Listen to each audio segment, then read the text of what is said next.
Hey guys, welcome back to the channel. This is story about what if Naruto hates Sasuke for becoming Hokage part 1. Before I start, please do support for more amazing content and comments for part 2. Do consider to subscribe my channel and share my video to your friends and check out the description as well. Let's start the video. 2 weeks after the wave mission and Kakashi was at his wit's end. He wanted to know what the hell had happened to his team. Where was the excellent teamwork that led them to defeat such strong opponents? Where was the concern for each other? Where was the determination? It was as though returning to Konoha had brought back their bad habits threefold. Sakura was even more determined to get Sasuke to notice her. Kakashi had thought she would finally get serious about becoming a ninja after having felt so useless in the land of waves. But no, one run-in with Ino and she had forgotten all about that. She also seemed even more determined to bring down Naruto than ever before. Speaking of Naruto, the kid had actually started to quiet down a little a ways into their walk back. Oh sure, he still talked. Kakashi didn't think a gag could muffle him, but he wasn't as loud or annoying. As soon as they walked in those gates, though, an errant remark from a passerby had sent Naruto into a shouting frenzy. Kakashi just didn't know what to do about Naruto. He had more potential than anyone he had seen before, and more determination, but he was always undermining his own talents by his actions. Not to mention that the fighting with Sasuke had gotten even worse, if that was possible. And Sasuke, here Kakashi had to refrain from banging his head into the memorial stone he was currently kneeling in front of. Sasuke had become even more withdrawn. It might not seem that way to the casual observer, but Kakashi could see it. If Kakashi couldn't get Sasuke to open up and let go of his revenge, well, Kakashi feared that Sasuke would do something drastic, and that wouldn't bode well for anyone. At that moment, Kakashi actually wondered if Sasuke awakening his bloodline wasn't more of a curse than a blessing. Eternal rival! I found you! The sudden loud scream jarred Kakashi from his thoughts, and nearly caused him to jump. Nearly. Only years of training prevented it. How a 6-foot-tall green spandex wearing overly loud crazy could sneak up on him would forever be a mystery, no matter how many times it happened. Did you say something? Kakashi said as he stood, flipping open one of his treasured Ika Paradise books. How unbearably hip of you, rival! Mato Guy cried, pointing a finger at the relaxed-looking Jounin. That does not matter. I have simply come to tell you that no matter how bright the flames of youth might shine in your students, those flames of my students shall always be brighter. My students will prevail over yours in the Chunin exam, or I shall do 100 laps around Konoha's walls on my hands. He finished off his exuberant and loud speech with a thumbs up and a scarily bright student. Oh, is it time for the Chunin exams already? I'd forgotten. Kakashi lazily flipped a page, not taking his eye off the book. I will not be fooled by that hip attitude, rival. Suddenly Guy seemed to realize the time. I am late. No. I don't wish to become unyouthful as my rival. He then ran off, kicking up a dust trail behind him. Kakashi sighed as he lowered his book. He had not seen a word after Guy had mentioned the Chunin exams. The truth was he had forgotten about that. Damn. If he had to be perfectly honest, he didn't think his students were ready. Strength-wise, he thought they would be okay. After all, Naruto had the Kyuubi and Sasuke had his pride, which while it might not keep him happy, it would force him to become strong. Sakura, he figured, would drag through on the coattails of the others. But they just didn't have the proper attitude. Besides, he didn't want his students to drag themselves to the finish line by the skin of their teeth. He wanted them to blow everyone else out of the water. With another sigh, Kakashi put his book away and turned to the Hokage's tower. He had to tell the Hokage that his team wouldn't be participating in the exams, and request the mission to last at least until the beginnings of the exam. Preferably one far from Konoha. Where is Kakashi? The Hokage asked, only mildly perturbed as he had grown accustomed to the Jounin's habitually tardiness. No one in the room answered him. He supposed that was to be expected. Well, we might as well start. He was cut off as the door opened, admitting a one-eyed shinobi into the Hokage's office. Sorry I'm late. Although honestly he had only found out about the meeting once he'd arrived, those messenger Chunin were getting rusty. I left my refrigerator on and had to go back to turn it off. Nobody commented on the outrageousness of this excuse because, really, what would they say? That's all right. Let's get down to business though. He turned to address the others in the room as well. Kurenai, Asuma, Kakashi, do any of you believe your genin team ready to participate in the Chunin selection exams? I, Yuhi Kurenai, Jounin Sensei of Squad 8, nominate my team of Inuzuka Kiba, Aburame Shino, and Hyuga Hinata to take the Chunin exams. She had stepped forward as she had begun to talk, and now stepped back as she finished. I, Sarutobi Asuma, Jounin Sensei of Squad 10, nominate my team to take the exams. He hadn't even bothered to take the cigarette out of his mouth. There was a small lull as everyone waited for Kakashi to speak. Finally, the Sandaime got tired of the silence and asked, "And you, Kakashi? What of your team?" Kakashi stopped and really thought about what he was going to do. He never thought either Kurenai or Asuma would nominate their teams. In fact, he had banked on it for explaining his decision to his team. Now though, what if they hated him? What if they thought he was with them back? Well, he was kinda holding them back, but he had a damn good reason. In the end, he had to think about what would be best for his team, so taking a deep breath, he continued on. "I do not nominate my squad, Squad 7, for the Chunin exams." The silence that met his reply was deafening. Telling the Hokage had been a lot easier than telling his team. Sandaime had simply nodded his head and said that he had expected that. Later, after the others were leaving though, he had called Kakashi back. "Care to tell me why you think they are so unready?" He took a lazy puff on his pipe. "Honestly, they suck." You could hear a pin drop. "If they are so bad, why did you pass them into Genin?" Hokage asked. "Because they have a lot of potential to not suck." "I see." It was obvious though that he didn't. "Look, Hokage-sama, those three are incredibly gifted, but they have the entirely wrong mentality. At the moment, the one closest to being acceptable is Naruto. He at least understands that you need to help people and be helped in return sometimes. Sasuke is determined to move through life alone, eventually getting himself killed by his brother, no doubt. And Sakura is simply determined to get Sasuke." Kakashi sighed and ran a hand through his silver hair. "Sir, sometimes I think I'm not able enough to teach them. I don't know how to heal the pain in their hearts. Sakura has always believed herself weaker, or uglier, or not as smart as those around her, and it eventually led to her creating what I believe to be a personality that is not wholly true to herself. Sasuke was betrayed so badly it ripped his world out from under him. Now he lives for revenge, and it is a very shallow sort of life. And Naruto has the deepest scars of all." He was almost screaming at the end of his speech. All of his insecurities were beginning to come out, and her couldn't stop them. "Naruto has had it tough, true," the Hokage said mildly. "Tough? Tough. He has had it abysmally. I was there, remember.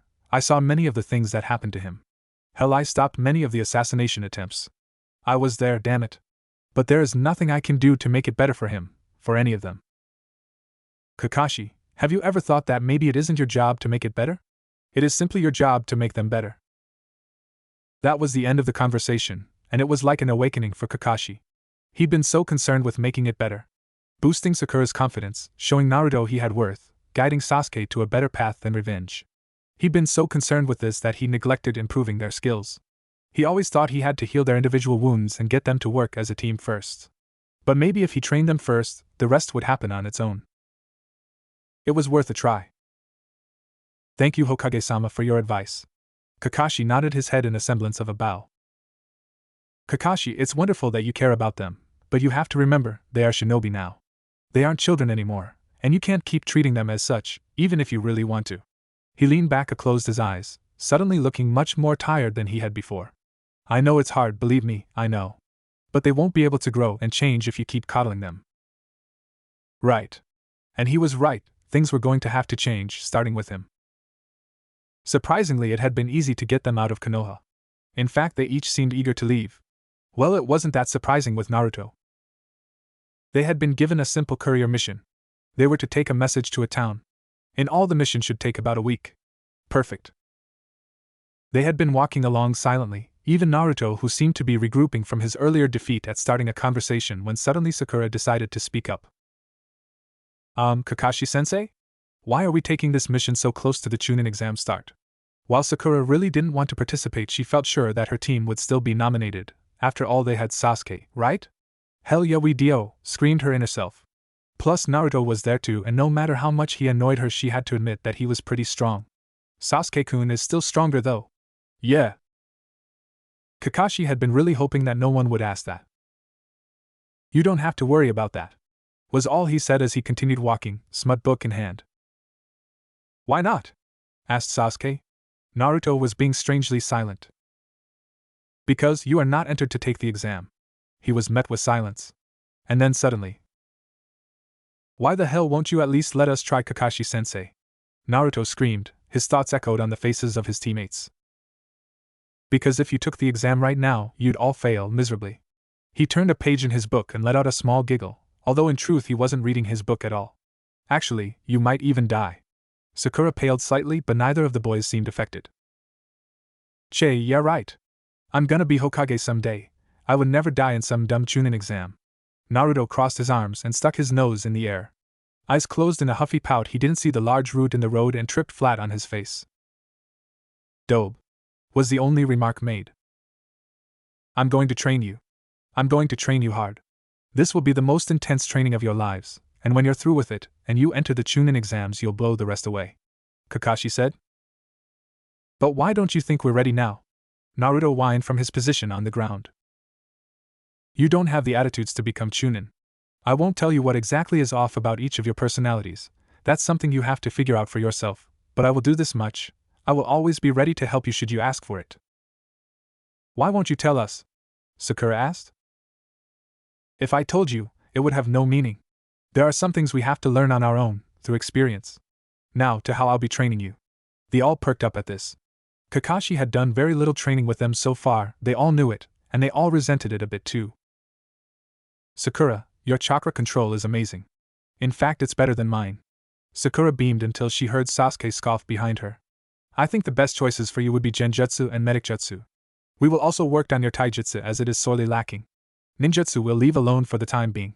Now I don't actually know much Medicjutsu, but I'm sure we can find you some scrolls and someone at the hospital should be willing to tutor you.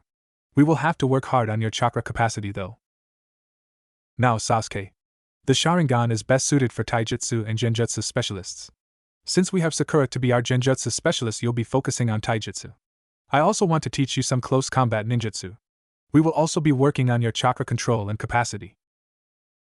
Naruto, you have some of the most massive chakra reserves I've ever heard of, and your stamina is amazing.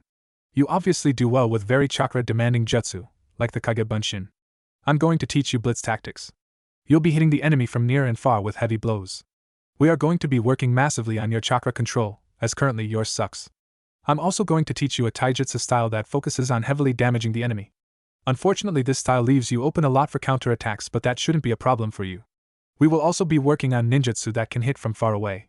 They'll be some of my most draining techniques, so you'll have to prepare yourself for probably chakra exhaustion. Aside from that, you will all be learning tactics, basic weapons, and stealth. Suddenly Naruto interrupted. I already know stealth. I learned that ages ago. Naruto cried.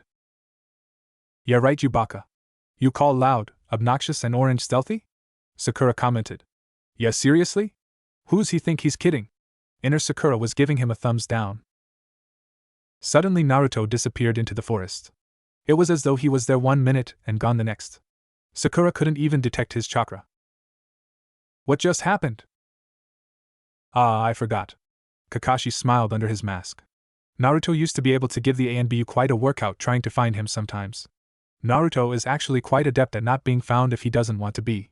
In fact, sometimes even the Hokage has trouble locating him. Where did he learn that?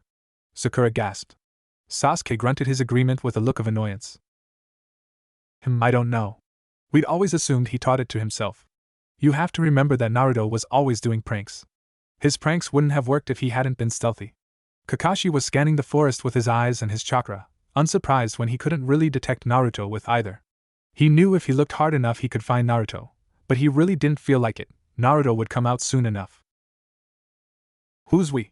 Sasuke snapped. Me, the other ANBU, Irika, and the Hokage.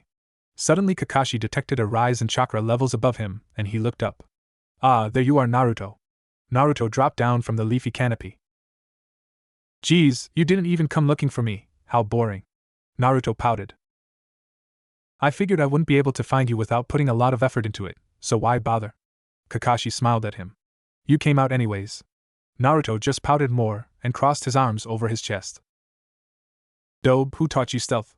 Sasuke ground out between clenched teeth. He couldn't believe there was an aspect of being a shinobi that Naruto knew and he didn't. No one really. I mean, I used to watch the ANBU a lot, and the Hokage when he would sneak off from paperwork to eat ramen with me. I just kinda made it into a game, right? See how many people you can sneak by. Someone catches you, you lose. I was really bad at it at first, and used to get yelled at for being sneaky, but after a while I kinda got the hang of it. Naruto grinned widely and ducked a hand behind his head, happy he could finally impress them with something. The Hokage sneaks away from his work? Sakura asked. She knew she should probably be asking about something else, but she didn't know where to even begin, and this had just popped out. Oh yeah, he does it all the time. Sometimes he'll be sitting there looking like he's working, but he's really not. Sometimes he even sleeps. He can sleep with his eyes open, you know. Naruto waved his hand around like it was unimportant. Like he didn't know some of the most potentially damaging secrets of the most powerful man in their village. In fact, when I was little, he would sometimes use a Kage Bunshin so he could go play with me. Neither Sasuke nor Sakura knew how to react to the fact that Naruto used to play with the Hokage. As fascinating as this is, we need to continue walking. Tomorrow we will begin training. Sasuke and Naruto will start on control. Sakura, you'll be working on your chakra reserves. I need to warn you now, you will become exhausted, you will push yourselves beyond anything you thought possible, you will give me 120% of your hard work, and you will not complain. Remember your shinobi, I think it's time you started acting like it. With that, he started walking down the path again. They spent the rest of that day in silence. Sasuke quietly steaming. Naruto petulantly pouting. Sakura thinking how glad she was that she didn't have to take the test. And Kakashi hoping he wasn't making a huge mistake. They were woken the next day at 5 in the morning by a shrill whistle. Sasuke jerked up with a kunai in his hand, Sakura opened her eyes, sat up, and then collapsed back into bed. Naruto's reaction, however, was far more humorous. He tried to jump to his feet only to get tangled up in his sleeping bag and ended up face first in the dust, mumbling incoherently. Kakashi smiled at his genins, the sort of smile that made you think nothing good was about to happen. Rise and shine. We have a long day of training ahead of us. Sasuke set his kunai away. Sakura groaned and sat up again. Naruto, however, cursed as he wiggled out of his sleeping bag before whirling on Kakashi. Hey, what's the big idea, Kakashi-sensei? It's 5 in the morning. He pointed an accusing finger in Kakashi's direction. I know. The perfect time to begin training, Kakashi said happily. What? Are you crazy or something? It's the perfect time to be sleeping, Naruto screamed, scaring the birds out of the trees that surrounded the clearing. Naruto, I said no complaining yesterday. You have to realize that training isn't something you can do half-assed. Now clean up and eat something. I expect you ready to begin training in 15 minutes. Grumbling met his announcement, but they all moved to get ready. Sakura was wondering why they had to get up so early. She'd never gotten up this early before, and they were expected to begin training right after getting up? Sakura wondered if her sensei had been replaced by another ninja spy or something. I bet he was replaced. Pervert sensei hates working. Inner Sakura was screaming. Sasuke was annoyed. Did Kakashi-sensei think he never got up early? He got up at 5 a.m. every morning when they were in Konoha. Naruto was wishing they had ramen. How was he expected to train if he didn't have ramen? 15.5 minutes later, they were all standing in front of Kakashi, although none of them looked happy about it. Good. Now Sakura, I want you to go climb up that tree, he pointed to a 50-foot tall oak. 30 times without stopping. Sakura paled, she'd only ever had to climb 10 times in a row, and that was exhausting. Sasuke, you can join her on the neighboring tree, except for you I want 50 times. Sasuke immediately frowned. He already knew how to do that. Before either of you asked, this will help you refine your control and build your reserves. How will it build our reserves, Kakashi-sensei? Sakura asked, truly curious. It would be great if she could build her reserves up to something closer to Sasuke and Naruto. Well, maybe only closer to Sasuke. Naruto, it seemed, was too far beyond realm of possibilities. Chakra is just like a muscle. The more you use a muscle, the stronger that muscle gets. The more you use your chakra, the stronger and greater your chakra gets. Understand? Both Sasuke and Sakura nodded, although Sasuke didn't look happy. What about me? Will I be climbing trees too? Naruto whined. No, I have something special for you. The fact is, tree climbing builds up reserves faster than it does control, and honestly the last thing you need is more chakra. You'll be doing the leaf curling training. The leaf what? Naruto looked very confused. Leaf curling is very difficult because it requires a more precise amount of chakra than tree climbing does. Not to mention a leaf is smaller, so you have to put your chakra over a smaller surface. You take a leaf, he plucked a bright green leaf from a nearby tree and laid it flat over his palm. And then you spread your chakra in a very thin layer over it before curling your chakra upwards. He demonstrated, and the leaf suddenly curled in a small tube in his hand. Use too much and you'll either burn or rip the leaf, too little and nothing will happen. Not only do you have to put chakra on the leaf, but once on there you have to move it. Naruto frowned. He knew this would be very difficult for him. He had a very hard time using only a little bit of chakra. It's why he couldn't do a normal bunshin to save his life. He picked up a leaf and tried to do what Kakashi did, only to have the leaf turn into shreds in his hand. Keep trying, Naruto. I know you can do this. Kakashi then ushered Sakura and Sasuke over to the trees he'd pointed out earlier. Setting them at it, Kakashi leaned against another tree where he could watch the progress of all three genin. Flipping out his book, he watched as Naruto continued to alternately shred and burn leaves and Sasuke and Sakura walked slowly and unsteadily up trees. He sighed to himself a little. This was going to be a very long week. Naruto had quickly gained a new hate for small green leaves. After 9 days he still could not get the damn things to curl. Sure, he could now get his chakra to coat the leaf without causing the leaf to self-destruct, but that wasn't the point. He'd complained days ago to Kakashi, who had then told him to think about how Naruto moves his chakra in preparation to do a jutsu. When Naruto had told him that he had never had to think how to move his chakra, it just happened, Kakashi had been shocked. Kakashi then found himself wondering if Naruto was a prodigy, or an idiot. Watching Naruto light another leaf on fire from frustration, he decided on idiot. Luckily, after dropping off the message, Kakashi had them stop for a couple of days at a river. Kakashi figured Naruto needed a break and the other two were ready as well to learn water walking. Sakura only fell in once. Sasuke 7 times. Naruto, however, fell in more times than Kakashi cared to count. Tomorrow they would be returning to Konoha though. And Kakashi was seriously considering taking another mission and leaving right away. There was one thing Kakashi had learned from their trip. Besides, never leave Naruto unsupervised around anything even remotely flammable. All three of them did a lot better the further they were from Konoha. Sakura had put so much effort into her training that she had completely surprised Kakashi by tripling her chakra reserves. It still wasn't as much as even Sasuke, but the level of improvement was clear. She tended to laugh more when Naruto pulled a prank or told a joke than she had in Konoha. She was less desperate for Sasuke's attention as well. Kakashi figured that away from everyone else in Konoha, Sakura felt like she could just be herself more.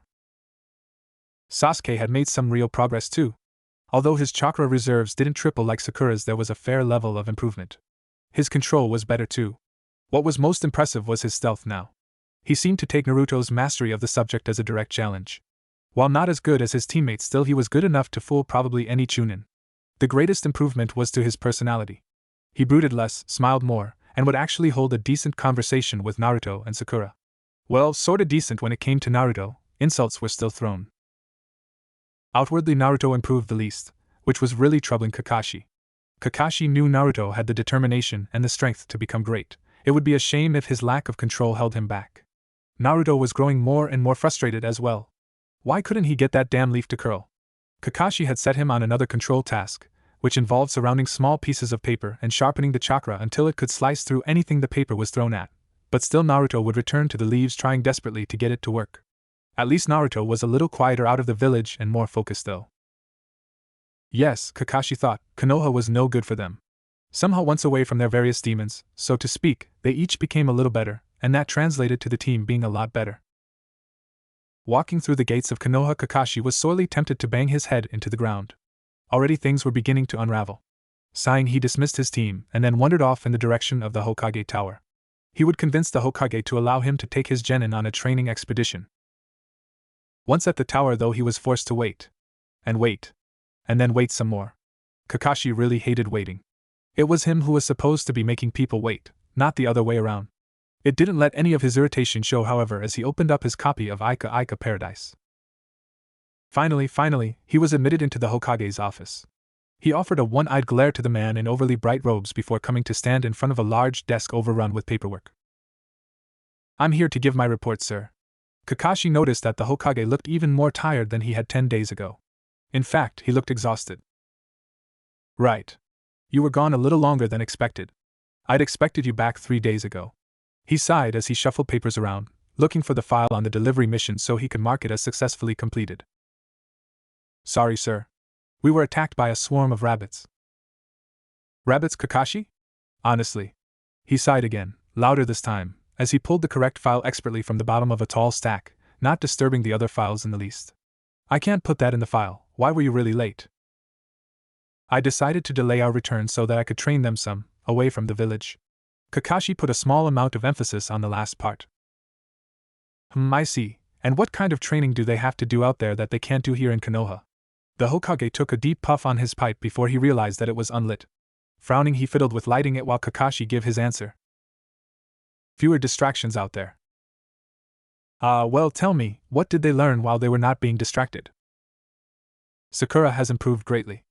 Her control is a bit better, her reserves have increased exponentially, although she still hasn't caught up to Sasuke, and she's getting better at concealing herself. Sasuke has gained a decent measure of control, increased his reserves a bit, and he has improved greatly when it comes to stealth. Naruto, however, he frowned slightly, thinking of Naruto's chakra control problems. What about Naruto? The Hokage asked when it seemed Kakashi wasn't going to continue. Naruto is having trouble. I didn't bother to work on his reserves or stealth, as he honestly doesn't need it, and instead focused on control. He's getting better at pushing a precise amount of chakra out of his body, but he can't seem to move it once it's there. I gave him the leaf curling exercise. Let me guess, he can't get the leaf to curl? No, sir. I gave him the paper knife exercise instead when I felt he couldn't learn anything more from the other one. He still has not given up though.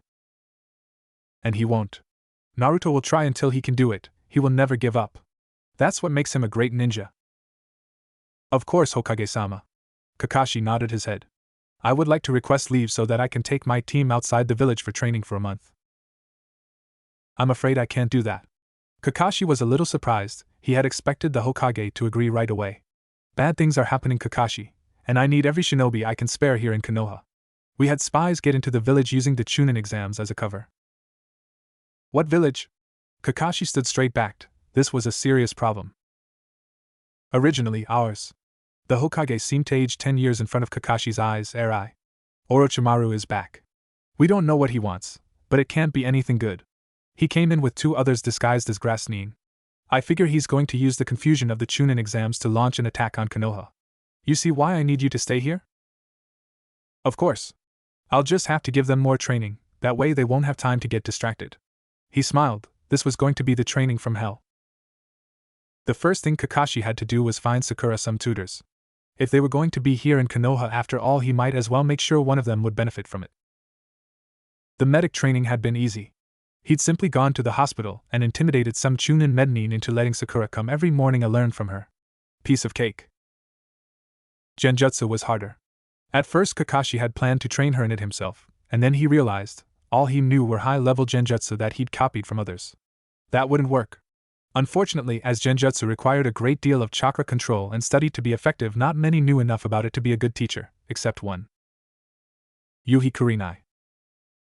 Unfortunately, Kurenai hated him. Tracking her down wasn't too hard. He found her next to a depressed-looking Anko in a dango shop. Anko-chan, don't worry, she was saying. The Leaf Shinobi are the best in the field. He won't get away again. Exactly, he was a Leaf Shinobi and he was one of the best Leaf Shinobi. Anko made a broad gesture with the stick of dango in her hand. Yes, but he was never the best. Kurenai replied as she took a small sip of her tea. Excuse me, sorry to interrupt. Both women whirled to face him. He saw that Anko had reached for a weapon. The 2 women had been too wrapped up in their discussion to notice him coming up behind them. Kakashi-san, what are you doing here? Kurenai had composed herself first. Ah, well, I need a favor. The silver-haired man replied, scratching the side of his face sheepishly. Suspicious eyes narrowed at him. What kind of favor, Kakashi? Well, you know my student, Haruno Sakura? At her nod he continued. I think she would be perfect for learning genjutsu. Yes. When I was reviewing the genin candidates, I'd suggested that she be on my team. The Hokage apparently thought differently. She didn't sound bitter about it at all. Kakashi knew that she had grown close with her own team over the short amount of time they had been together. Apparently. Kakashi knew only the tradition of putting the best, Sakura and Sasuke, with the worst, Naruto, was what had gotten Sakura put under him. Otherwise she probably would have been trained by Kurenai. I don't have the ability, however, to train her in beginning genjutsu. So you want me to do it? Yes.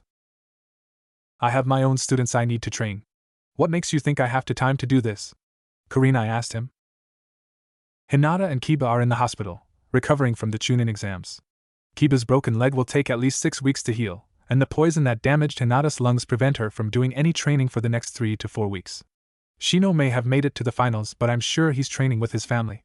As Jounin instructors aren't allowed to take mission while their students are taking the exam, you have free time.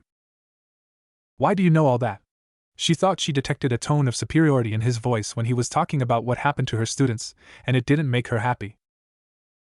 Obtaining the proper knowledge beforehand is half the battle for a shinobi. Kakashi smirked at Kurenai, you could see it even through his mask. Alright, I'll help you out, Kakashi, but since it's a favor, you have to do something for me. Red eyes gleamed predatorily at him, and Kakashi had to remind himself that it was for the good of his students. That's right, Kure-chan. Show him you won't be pushed around, Enko said drunkenly from her position beside Kurenai. It seemed she'd been using Kurenai's distraction with Kakashi to begin drinking, even if it wasn't even past 3 in the afternoon. What do you want? Kakashi ignored the drunken Enko. Hehehe. It was probably the scariest thing Kakashi had ever heard. He shivered a little in fright. For 1 month, the length of time I'll be training your student, you can't read those perverted little books around me or any of the other women in the village. If I catch you reading it around any female, I get to take it for a week. Kakashi almost said no. He almost just got up and left saying forget it. But the little bit of pride he actually had in his students prevented him from doing so. Thus, with the distinct feeling that he was making a deal with the devil, he nodded his head, telling himself it was lucky she didn't take the books from him completely. She would have, though, if she thought she could.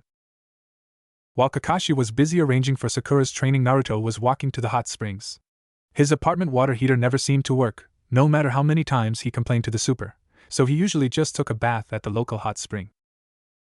He held a leaf in one hand and his bag of bath things and clean clothes in another. He was still working on the training exercise he'd been given earlier. He tried the paper knife exercise and had gotten it right away. Kakashi hadn't looked impressed though, he just nodded and said I thought so.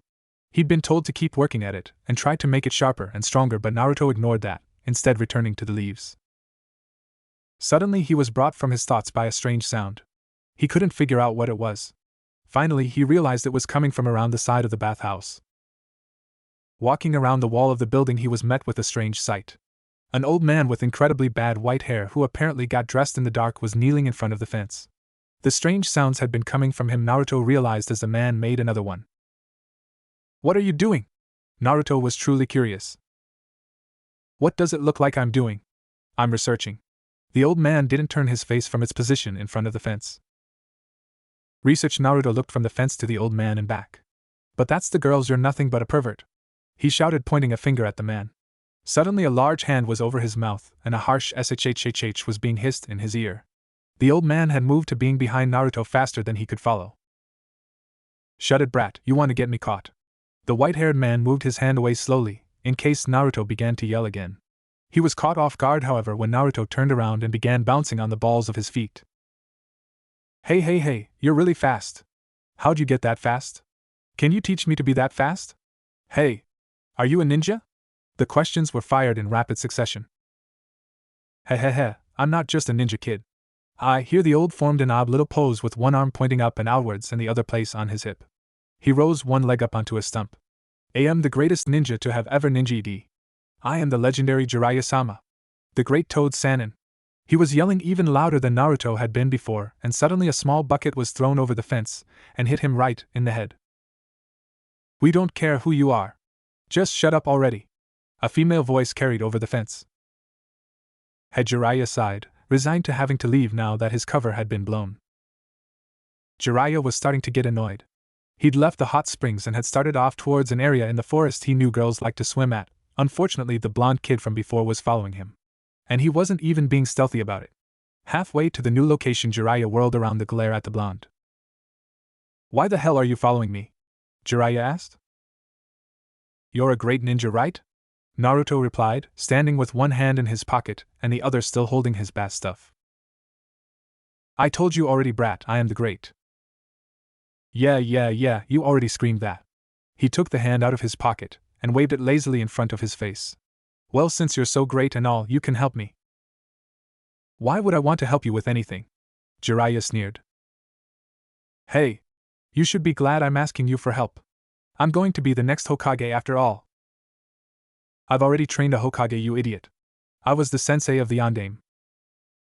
You trained the fourth? Jiraiya sighed. This kid was stupider than he originally thought. That's what I said, isn't it? Jiraiya rolled his eyes at the kid. Well, I'm going to be even greater than the Yondaime was, the kid said, jabbing his finger at Jiraiya. Yeah, right, kid. What makes you think that you can become greater than the greatest shinobi to have ever lived? Jiraiya laughed out loud. Don't laugh. I'll show you. I'm going to be the best ever, or my name isn't Uzumaki Naruto. Jiraiya suddenly fell silent. Did you say Uzumaki? Sakura was pretty sure she was going to die. It hadn't been so bad at first. Sure, she had to get up early to go to the hospital at 7 to have basic human anatomy drilled into her head. Then at 11 she had an hour break to eat lunch before she had to meet Kurenai on a training field replete with a lake and trees. She mostly worked on chakra building as she'd been told she still didn't have enough to really be able to practice genjutsu. An hour though was always devoted to genjutsu theory. At 4 she was given another 1 hour break before she had to meet the rest of Team 7 at the bridge. Then they would either train as a team or do D-rank missions. At around 8 or 9 Sakura would go home, eat, and then study various subjects from battle tactics to history until around midnight when she'd go to bed. Her only consolation was that Sasuke and Naruto always looked just as tired as she did. Sometimes though Sakura couldn't help but wonder if all this was helping her any. She'd only learned 2 new techniques, both genjutsu and both very low level. Although she did now know a lot about the human body, which she supposed was useful because she knew a lot more places to hit that could do significant damage. But she still felt as though she were light years behind the others. It made her think back to the first day she'd gone to train with Kurenai. Flashback, cause I can. Why do you want to learn genjutsu? Kurenai had said the moment Sakura had come within hearing range. Sakura had been taken aback. She hadn't had to answer such a question to the Chunin teaching her Medjutsu. Because Kakashi-sensei said that. Wrong. Why do you want to learn genjutsu? If you're just learning it for someone else, then I'm not going to teach you. Kurenai crossed her arms over her chest and looked at Sakura expectantly. For a few minutes there was silence while Sakura tried to think on an answer. Kurenai sighed and turned to leave. Think about it tonight, and give me an answer tomorrow. Wait. Sakura called out to the retreating woman. When Kurenai looked back at her, she continued. I don't want to feel useless anymore. Back in the wave I couldn't do anything. Sasuke almost died and Naruto went berserk or something and I couldn't do anything. I was just standing around looking like an idiot. I hate that. I really hate that. I thought in the beginning that I was better than Naruto, and I thought that I could keep up with Sasuke, but they've gotten so far ahead of me, and I don't know what to do. Sakura was almost crying now, and she couldn't stop talking. It was as though a dam had opened up inside her and all of her insecurities were coming out. I'm not like Ino or Hinata. I don't have family jutsu or a bloodline to fall back on. I'm the first ninja in my family. I want to prove that you don't have to come from a long lineage of ninjas to be a good one. I want to prove that I deserve to be on Team 7. Sakura breathed heavily by the end of her speech. Well then, if you really want to accomplish all that, don't you think we should get started? Kurenai smiled at her. Yes. Right away, Kurenai-sensei. Thinking back on that day reminded Sakura that she had to keep working hard. She wouldn't get stronger feeling sorry for herself. While Sakura was only pretty sure she was going to die, Naruto knew that Jiraiya would somehow be the death of him. That first day at the hot springs had ended with Jiraiya suddenly taking off for parts unknown. Naruto had been depressed, thinking that Jiraiya had recognized him as the container for the QB. This was true, and that he had run out of disgust, not true. So he had pushed the matter to the back of his head and continued on with his day. The next morning, however, he'd been dragged from his bed by the white-haired man. Hey! What the hell do you think you're doing, you old pervert? Naruto screamed after gaining his bearings. Waking you up, what does it look like? Jiraiya picked Naruto up by the neck of his pajamas and carried him towards the kitchen. What? Why?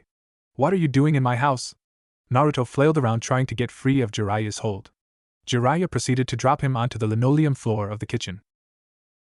I told you, I'm here to wake you up. If you want to train, you have to do it bright and early. Jiraiya started to poke around in Naruto's refrigerator, pushing aside slightly spoiled milk and a container of something that might have once been salad but was now some sort of hostile creature. Don't you have any food in here that won't attack as you try to eat it? Wait, you're going to train me? Naruto started to feel hope rise in his chest. That's what I said. What are you, slow or something?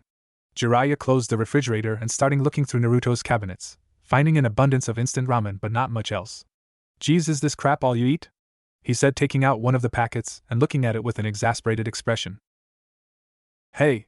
Ramen isn't crap, ramen is the food of the gods.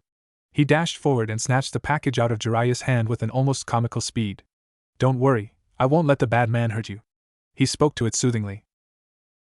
Whatever, brat, you need to eat different food if you don't want to have a heart attack at age 30. Jiraiya sneered at the food in Naruto's hand. Yeah, right, ramen never killed anybody. Jiraiya felt his eyes roll so far back into his head he probably looked like he was having a seizure. Waving his hand around, he mumbled another whatever before moving to look around the rest of Naruto's apartment. Naruto meanwhile started the water to boil for his ramen, which was soon to become his breakfast. He watched as Jiraiya prowled around his apartment.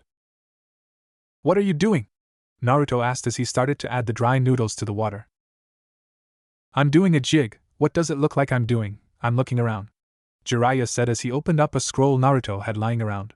He was surprised to find it was a scroll detailing how to mask your scent when hiding from other ninjas. He also saw notes, written in a messy scrawl notating what worked and what didn't and how to improve certain tactics. "What are you looking for?" Naruto stirred the noodles so they wouldn't stick to the bottom of his blackened pot. "Nothing, just looking." He picked up Naruto's discarded kunai set. He was happy to find that they were well cared for and sharp. He was expecting it after seeing the state of his furniture. "Well, don't mess anything up, and don't move anything." Naruto waved the wooden spoon in his hand in a threatening manner. Jiraiya looked around at the disorder in the apartment, and couldn't believe the blonde cared if he messed anything up. "This place is a mess anyway." "Nua, I know where everything is." Naruto took the pot off the stove before turning it off. He dumped the flavoring packet into the noodles before stirring vigorously to mix it well. "Oh? Then where is the scroll that teaches you stealth methods?" "Which one?" Naruto asked as he blew on the bowl of noodles he was now carrying to his table. "Which one? What do you mean?" "I have several scrolls on stealth. I like being able to hide. It helps when you're trying to do pranks without getting caught." Naruto stuffed a large amount of noodles in his mouth. "Whatever, just hurry up, I want to be on the training field in 10 minutes. As he watched Naruto shovel another bunch of noodles into his mouth, Jiraiya wondered why he had wanted to do this. Flashback again. "Did you say Uzumaki?" "Yes, so?" Naruto had suddenly become defensive, his posture becoming stiff as he entered fight-or-flight mode. He was surprised when Jiraiya simply left, leaving Naruto to wonder which way he went. Jiraiya, however, was headed towards the Hokage Tower. Once there, he barged into the inner sanctum of the Hokages despite the protesting guards at the door. Jiraiya, how may I help you?" The Sandaime spoke calmly from his place behind the massive paper-laden desk. He was relieved to have a distraction from all the paperwork, even if it came in the shape of his angry student. "You never told me he became a ninja." Jiraiya slammed his hands on the desk, rattling pens and causing one stack of forms to lean dangerously to the left. "Who became a ninja?" Sarutobi asked, honestly confused as he hastily straightened the pile. "Naruto," Jiraiya said, calming down some in the face of his sensei's obvious perplexed expression. "Yes, he made genin just a few months ago. He had been placed under Hatake Kakashi." Sarutobi was starting to get the picture. "Under his student, huh? Nice," Jiraiya murmured under his breath. "Yes, I felt Kakashi might be able to teach him some of his father's techniques and ideals." Sarutobi didn't mention that Naruto was placed under him only because Sasuke had to be trained by someone with the Sharingan, and the best/worst team ratio had to be kept. He felt that as long things worked out, it didn't matter how they worked out. "Me too," Jiraiya said. "What?" "I said I can teach him some of his father's techniques too." "I thought you said you'd never take another student?" Sarutobi smirked inwardly. Things really were working out better than he'd expected. He hadn't thought he'd be able to get Jiraiya to teach Naruto for another year or two. "Well, this is different, right?" "Yes, this is different." Watching Naruto choke on a mouthful of noodles that had chosen to go down the wrong way, Jiraiya thought maybe he'd jumped the gun on this training thing. Sasuke knew he wasn't going to die. After all, he still had his ambition, and he wasn't about to keel over yet. That didn't, however, stop him from thinking he might end up in a hospital for a few days. The day after they'd came back after Team 7's little delivery mission, he was waiting at the bridge like always. Sakura had already been there when he'd arrived, and he had to suffer through her inane chatter as they both waited for the other two of their team. Sasuke had started to get a little annoyed though when Naruto didn't show up at his usual time. Almost always Naruto could be counted on to at least distract Sakura for a little while. When Kakashi showed up his customary 40 minutes late, having been threatened with bodily harm by Sakura if he showed up any later than that, and Naruto still hadn't shown up, he grew even more annoyed. "Where's the dobe?" he asked Kakashi after the jounin had finished giving his latest lame excuse. He's being trained by someone else during the morning and afternoon. Don't worry though, he'll still show up in the evening for team training and missions." Kakashi smiled at him. Sasuke sneered back. "Why is he getting special training, Kakashi-sensei?" Sakura asked. Well, you're getting special training too, and so's Sasuke. Eh? Yep. In the morning you'll go to the hospital and in the afternoons you'll go see Kurenai at Training Ground 18. Then in the evenings you'll come back to our training ground for team stuff. Kakashi smiled at her. Oh. Sakura looked worried but Kakashi didn't dwell on it, instead turning to Sasuke. You'll be with me, all day. Here his smile seemed to grow more sinister. We'll continue to work on stealth, control, and reserves as well as starting on strength, endurance, and speed. You'll also spend 2 hours every day learning tactics and the theories behind ninjutsu use. Sasuke didn't think it sounded so hard. What about Naruto-sensei? What's he learning? Sakura asked. Well, I'm not quite sure what Jiraiya-sama will be teaching him. Kakashi scratched at the side of his face. I assume it will be mostly control though. Maybe some strength and endurance training. What about the rest of the stuff that I'm learning? Sasuke asked. Well, as you know, Naruto doesn't need any work on his reserves or his stealth. He's already plenty fast as well, plus speed for him isn't as important as strength. Naruto's a natural in a fight, so tactics probably won't help him much until later. For some reason Naruto is also a natural when it comes to ninjutsu. He doesn't even have to mold chakra to perform a jutsu, and he must know some theory if he can create jutsu like with the Oryoku no Jutsu. That is not a proper jutsu, Sakura said, although inwardly she was thinking something more strongly worded. That perverted thing? That's not a jutsu, that's an embarrassment. Actually it is, it's an incredibly complex henge. It doesn't just change appearance, it changes voice, speech patterns, smell, even his chakra feels different. It isn't like any henge I've seen before, Kakashi said. Sasuke, however, had stopped paying attention. He couldn't believe that Kakashi was praising Naruto of all people. He also couldn't believe that Naruto was being trained by one of the Sannin. When had the dobe gotten so far?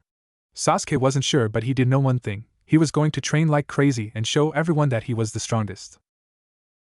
While Team 7 was being trained to exhaustion by various ninja, a certain traitor was growing frustrated. Kabuto, have you found out why Sasuke wasn't in the Chunin exams and where he is now? Yes, Lord Orochimaru. It seems that his Jounin sensei, the copy Nin Hatake Kakashi, didn't nominate his team for the exams. I can't believe Konoha didn't take the first opportunity they could to show off the last Uchiha. Yes, well, now he's being trained quite hard, it appears, by Hatake. When not with Hatake, he is shadowed by an ANBU operative. Damn. Sarutobi must have figured out I'd been interested in him. It doesn't matter though, we can still easily get to him. Do you honestly think that's best, Lord Orochimaru? What do you mean, Kabuto? Think about it, if you attack him now you'll have to come out of hiding, it might mess up the plan to destroy Konoha. It might be best to wait until the plan has been launched, it will be easy to obtain him in all the confusion. Besides, we might as well let him get as strong as he can under Kakashi for the moment. I suppose you are right. We'll wait until the finals, and then we'll make our move. 3 weeks after they started training and 6 days before the Chunin exams, they were all waiting at the bridge for Kakashi, just like they had been for the past weeks. Except this time Naruto was covered in dirt, and his clothes were torn in several places. What the hell happened to you, Dobe? Sasuke asked, genuinely surprised at his state. Ero-sennin decided that I needed a new training exercise. I've already mastered both the leaf curling and paper knife trick, plus the other one he taught me, the string exercise. Now I have to form a stationary. Naruto had no idea what this was, but Jiraiya had said it, so he copied him. Ball of chakra in one hand while I spar against Jiraiya with my other hand and legs. Naruto looked down at his slashed sleeve. Jiraiya doesn't hold back much. Are you hurt? Sakura asked, looking worried. Nah. Seeing their disbelieving stares, Naruto changed his statement. I mean, I was hurt, but now I'm not. He finished lamely. Oh, did you already go to the hospital? Sakura asked. Nah. Naruto became distracted by a slash in his pants leg that he didn't remember getting and wasn't really paying attention anymore. Oh, then Jiraiya healed you? Ero-sennin? Please, he'd just tell me to get stronger so I wouldn't get hurt as much. Oh, then, who healed you? Sakura was confused. Eh? Suddenly Naruto felt like panicking. Before he was forced to make up a horrible, like Kakashi poofed into existence with a white cloud of smoke. Yo. Kakashi said, not noticing the serious, and slightly relieved, from Naruto, atmosphere. You're late. Sakura screamed, sufficiently distracted from Naruto. Heh, you see, I had to help a little girl find her way home. Kakashi smiled, that was a good one. Liar. Plus that's slightly creepy, Sakura said. Heh, right, Kakashi scratched the back of his head. Anyways, today we won't be doing any training as Naruto looks to have gotten the stuffing kicked out of him once already today. Hey! Instead, we'll be doing a fun mission. Kakashi finished cheerily as the others groaned. D-ranked missions still sucked even if they were too tired for anything higher than that. So what inane task will we be performing today, Kakashi-sensei? Sasuke mumbled, too wiped out from training to maintain his strong silent type persona. A very important one. We must venture out into the forests surrounding Konoha in order to locate and retrieve a ferocious animal. So we have to go get Tora again. Sakura sighed. That was probably the worst mission, and it was much harder than it sounded. That cat got smarter each time it got loose. Sakura thought it should be at least C rank by this point. Ah, damn it! I hate that cat. It always goes nuts when it sees me. Naruto complained. This was the absolute truth, and all three of his teammates thought Naruto had good reason to hate Tora. The last time Naruto had caught the cat, it had raked both sets of claws down his face, drawing deep gouges in the skin that bleed greatly. Kakashi had sent Naruto to the hospital instead of having him accompany the team back to the Hokage's tower. I wonder why Tora dislikes you so much? Sakura mused out loud. She didn't like the cat, but it had never tried to claw her, Sasuke or Kakashi. I don't know. Most animals just don't like me, unless they're some sort of mean animal. We should go before we have to try to find that flea bag in the dark, Sasuke said tonelessly. The others all shuddered at that idea, and the team set off immediately. After they had retrieved and returned Tora, Naruto refusing the whole time to touch him, the Hokage had asked Naruto a question. How is your training with Jiraiya going, Naruto? Team 7, who had been on their way out, stopped. Sakura, Sasuke, and Kakashi wanted to see what Naruto would say. It's okay when I can actually get him to focus on training rather than on girls. Naruto shrugged. What have you learned so far?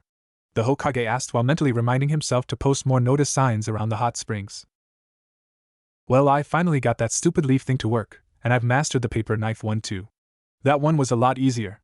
Ero-san said it's because my chakra has a wind affinity, so it's already used to being sharp. Kakashi was surprised that Jiraiya was starting to get into affinities already. Sasuke was confused, not that he'd admit it, and Sakura was jealous because she had been told she had to wait 3 years while her chakra stabilized to learn her affinity. I didn't really understand what he was saying though. This surprised nobody. Then he started me on the string exercise. You mentioned that one earlier, Naruto. What is it? Sakura asked, anything to heighten chakra control she wanted in on. Well, it's a lot like the paper knife one actually. You see, you take some string and surround it with chakra that you can either strengthen the string or make it sharp like wire. It's harder than the paper knife cause string is skinny and long, and you have to keep it malleable. Naruto didn't know exactly what that word meant, but again, Jiraiya said it so he would say it too. Naruto, you have no idea what malleable means, do you? Sakura deadpanned. Not exactly? I know that I have to make it so the string can still bend though. He sounded so excited that the others couldn't help but sigh.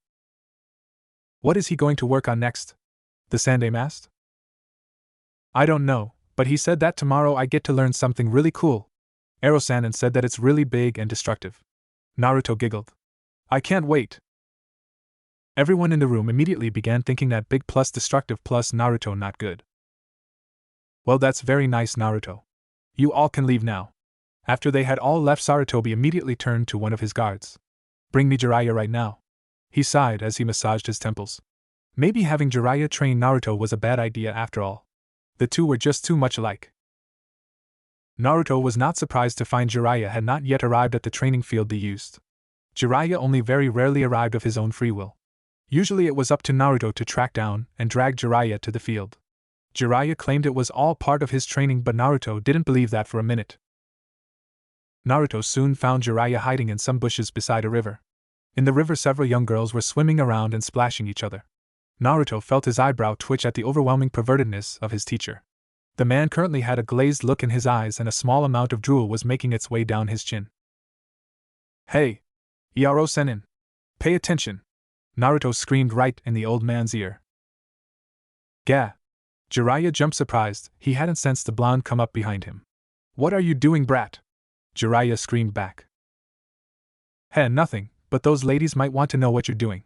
Naruto grinned smugly as he pointed to behind his sensei. Turning around, Jiraiya noticed that all of the girls he had previously been spying on were looking over at them with confusion written across their features.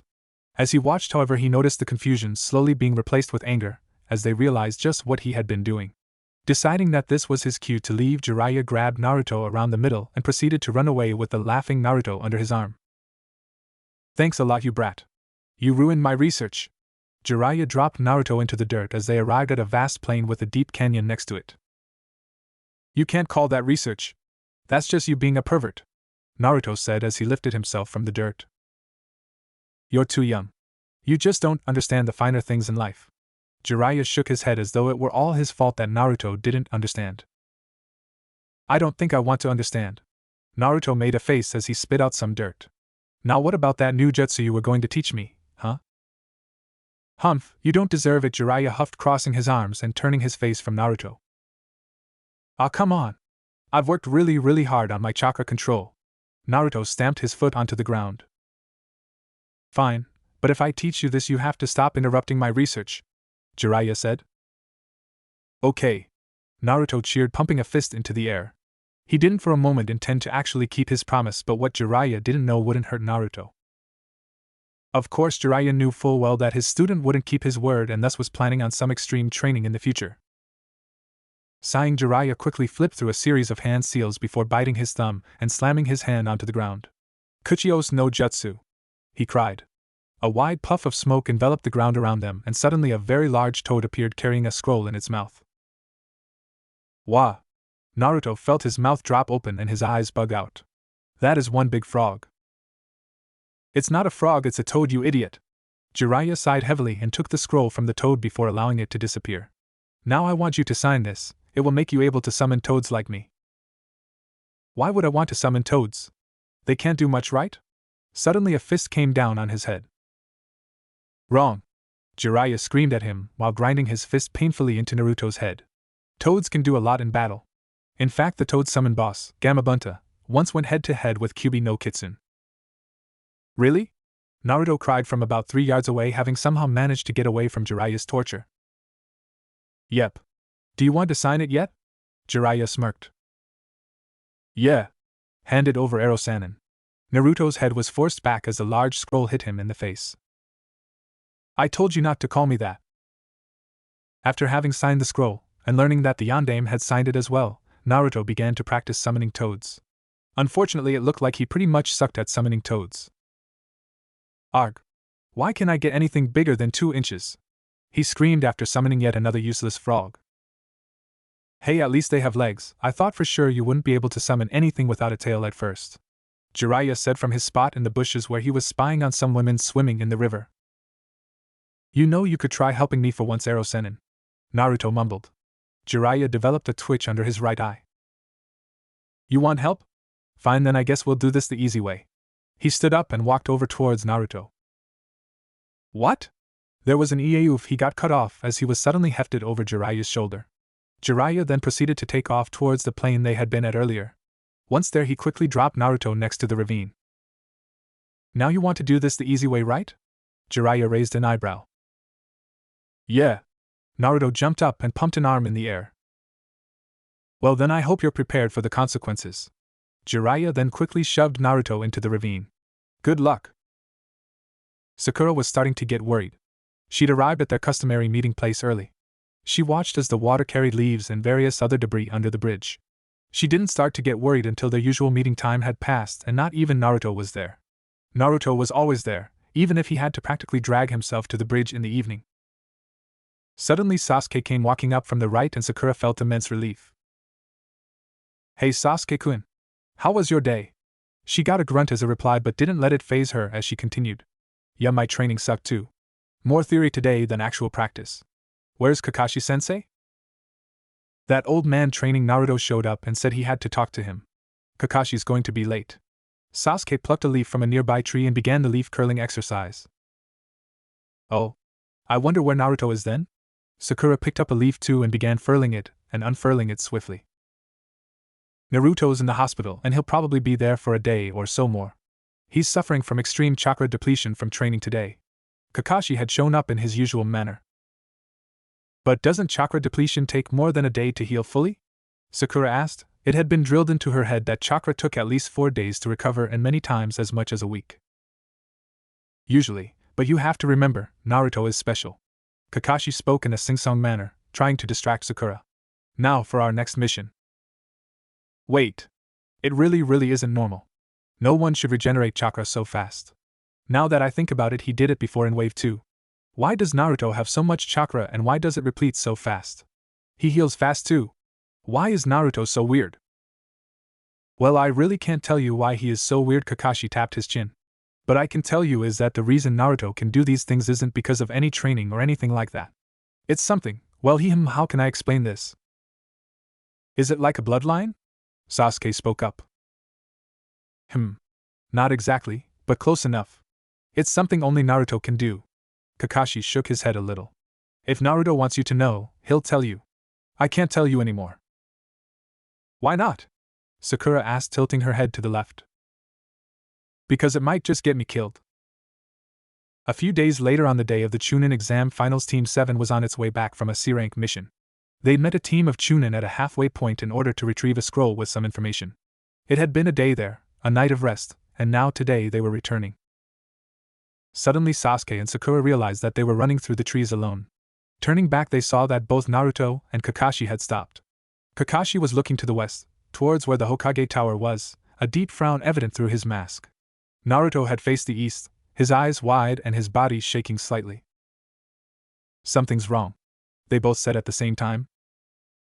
What? What's wrong? Sakura asked, worried. She had never seen Naruto look so scared, and the last time she'd seen Kakashi look that serious they'd been facing down Zabuza. There are chakra spikes all over the place, Kakashi said. Yeah, and that one, Naruto pointed to the east. That one feels really bad. Naruto's right. That one feels really bad. He frowned as he swung his gaze to the east. In fact, I haven't felt chakra like that since, he was going to say since that day on the bridge in Wave, but thought better of it. Since the Kyuubi attack. Sakura and Sasuke didn't notice, but suddenly Naruto got very pale. We need to hurry. Again, Naruto and Kakashi spoke at the same time before taking off as fast as they could. Sakura was struggling to keep within eyeshot of the pair, and Sasuke lagged about 5 to 6 meters behind at all time. They ran like that for half an hour, covering more miles than they had previously in 2 hours. A noise to the left and in front of them caused Kakashi and Naruto to stop quickly, Kakashi pulling out a kunai and Naruto preparing to perform Kagebushin. Right as Sasuke and Sakura had caught up with the pair, a man moved from out behind the foliage. He wore the standard Chunin vest and a Konoha forehead guard. You're Konoha Nin, right? The stranger asked them. Yes, we are. Can you tell us what's going on? All we can feel is this weird chakra. We were on a mission before. Kakashi spoke, lowering his weapon but not putting it away, just in case. Shit man, there's been an invasion. Damn, Sand betrayed us, paired up with Sound.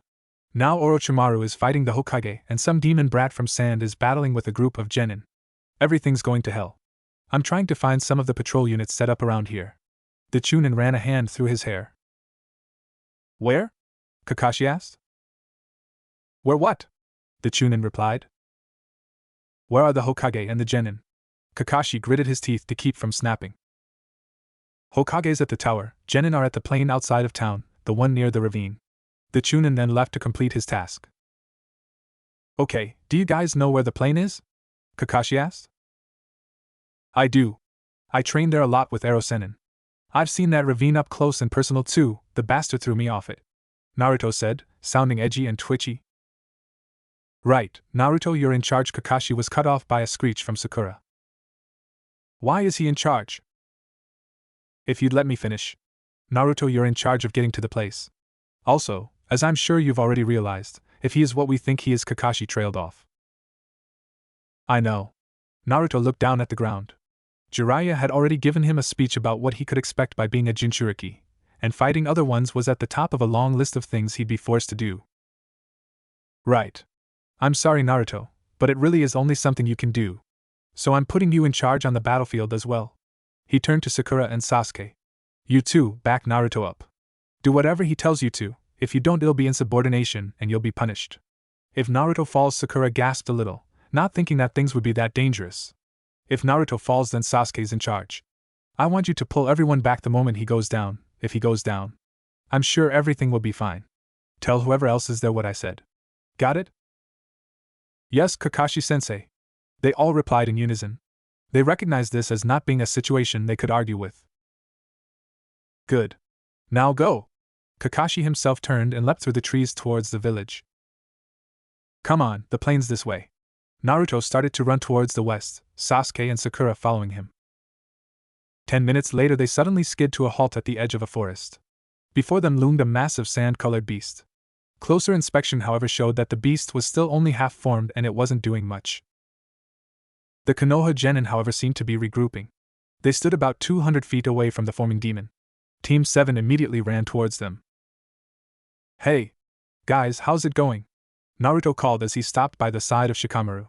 Besides Shikamaru were Ino, Shino, and 3 genin that he didn't recognize.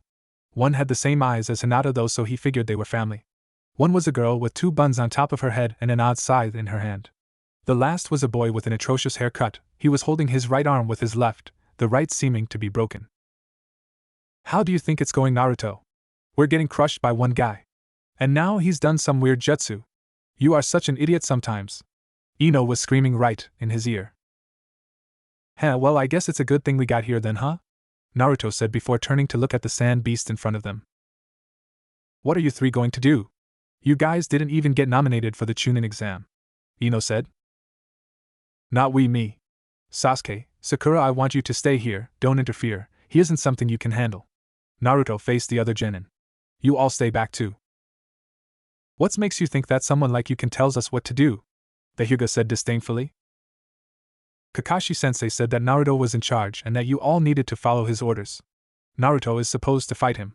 And if Naruto fails we all have to pull back. Sakura said as haughtily as she could. Step out onto that battlefield, and you'll be brought up for insubordination. Sasuke added. I'm sorry. I know you must be confused, but none of you know what's going on here. Naruto turned to walk forwards again but was stopped by someone grabbing his elbow. Wait. Please. Please save Gaara. This wasn't supposed to happen, everything's going to hell, father's dead and I don't know what to do. Please don't kill him. A tall blonde kunoichi was standing next to him, tears in her pale eyes. I can't promise you anything but I don't want to have to kill him, if I don't have to. Naruto wasn't quite sure what was going on but he knew desperation when he saw it. He really hoped things wouldn't come down to death. Don't worry. I'm sure everything will be just fine. Naruto smiled for her. Shaking off her arm he leapt towards where the monster was completing itself. Looking at the huge size of the monster Naruto saw only one option. He'd have to call out the Toad Boss again. He'd only done it once before and only when he thought he was going to die but he couldn't think of any other idea. He turned to face the group of genin again. You all need to stand back. Right now! He screamed. To his satisfaction most of the genin hustled back another 100 feet, Ino however had to be dragged back by Sakura. I hope this works. Naruto muttered under his breath. Hehehe, did they really send only one brat to face me?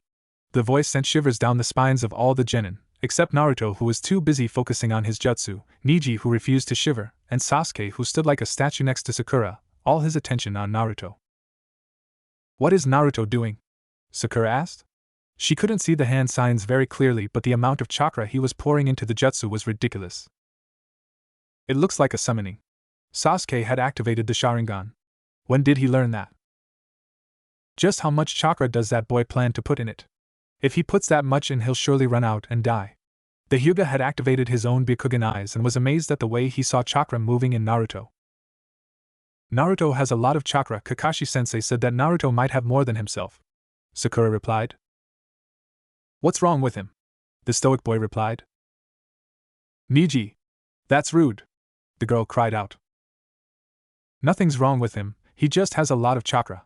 Sakura was surprised to find that she felt defensive over Naruto. Not that. What's with all the red chakra? Red. Sakura whipped her head around to look at Naruto. Neji was right, Naruto was pouring out a strange red chakra.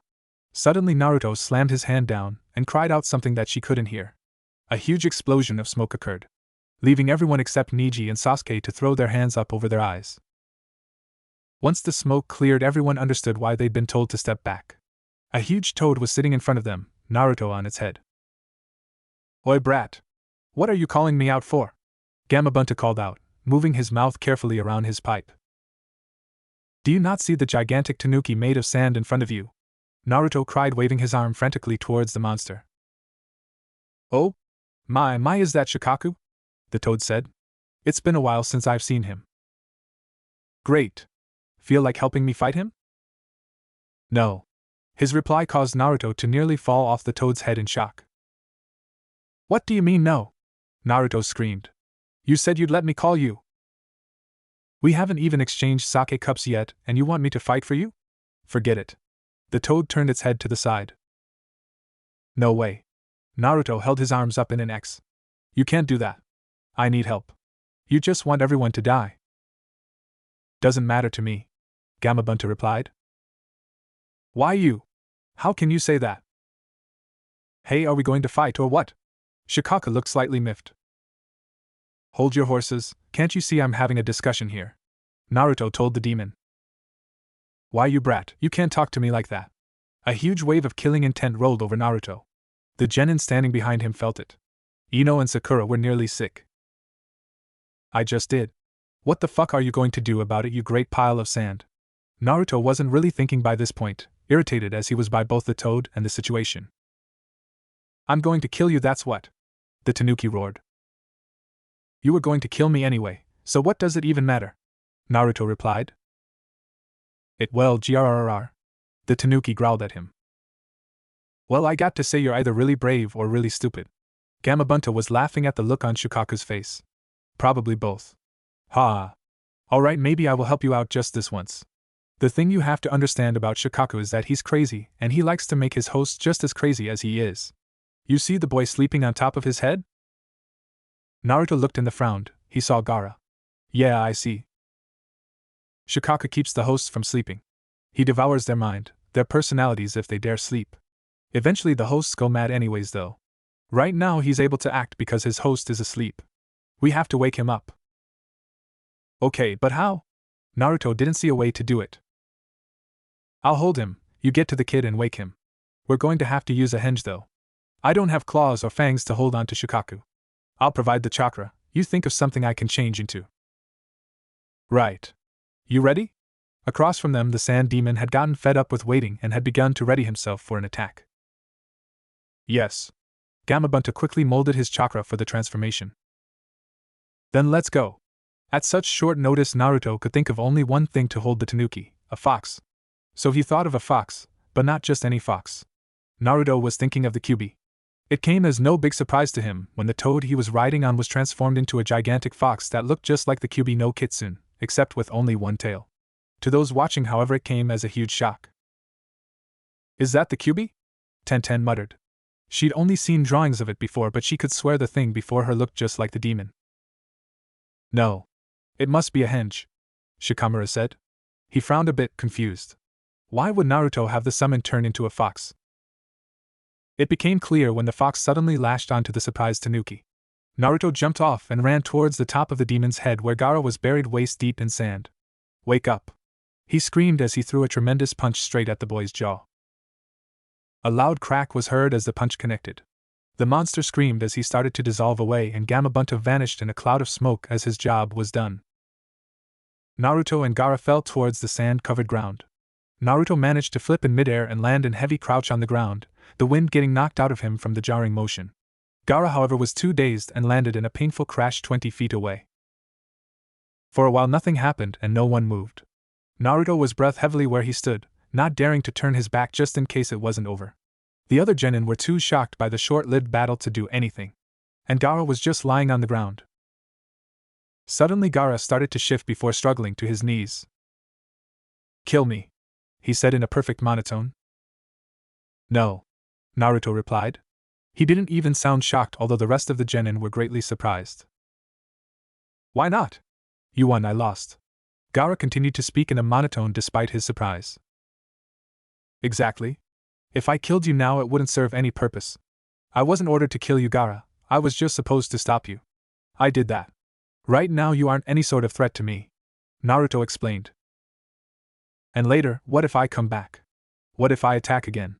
Temari wanted to shout at her brother to shut up. Did he want to die?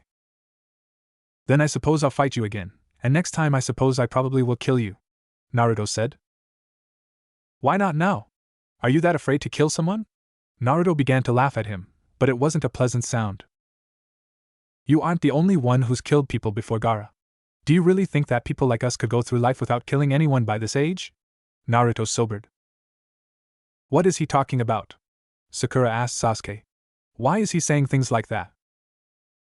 I don't know, Sakura, Sasuke replied. Gaara, do you want to die? Because it sounds like you do. It sounds like you're asking me to kill you. Naruto continued, not hearing his teammates behind him, all his attention focused instead on the redhead in front of him. People like us are relics of the past. We never should have been born. What role do we, weapons from birth, play in this time of mostly peace?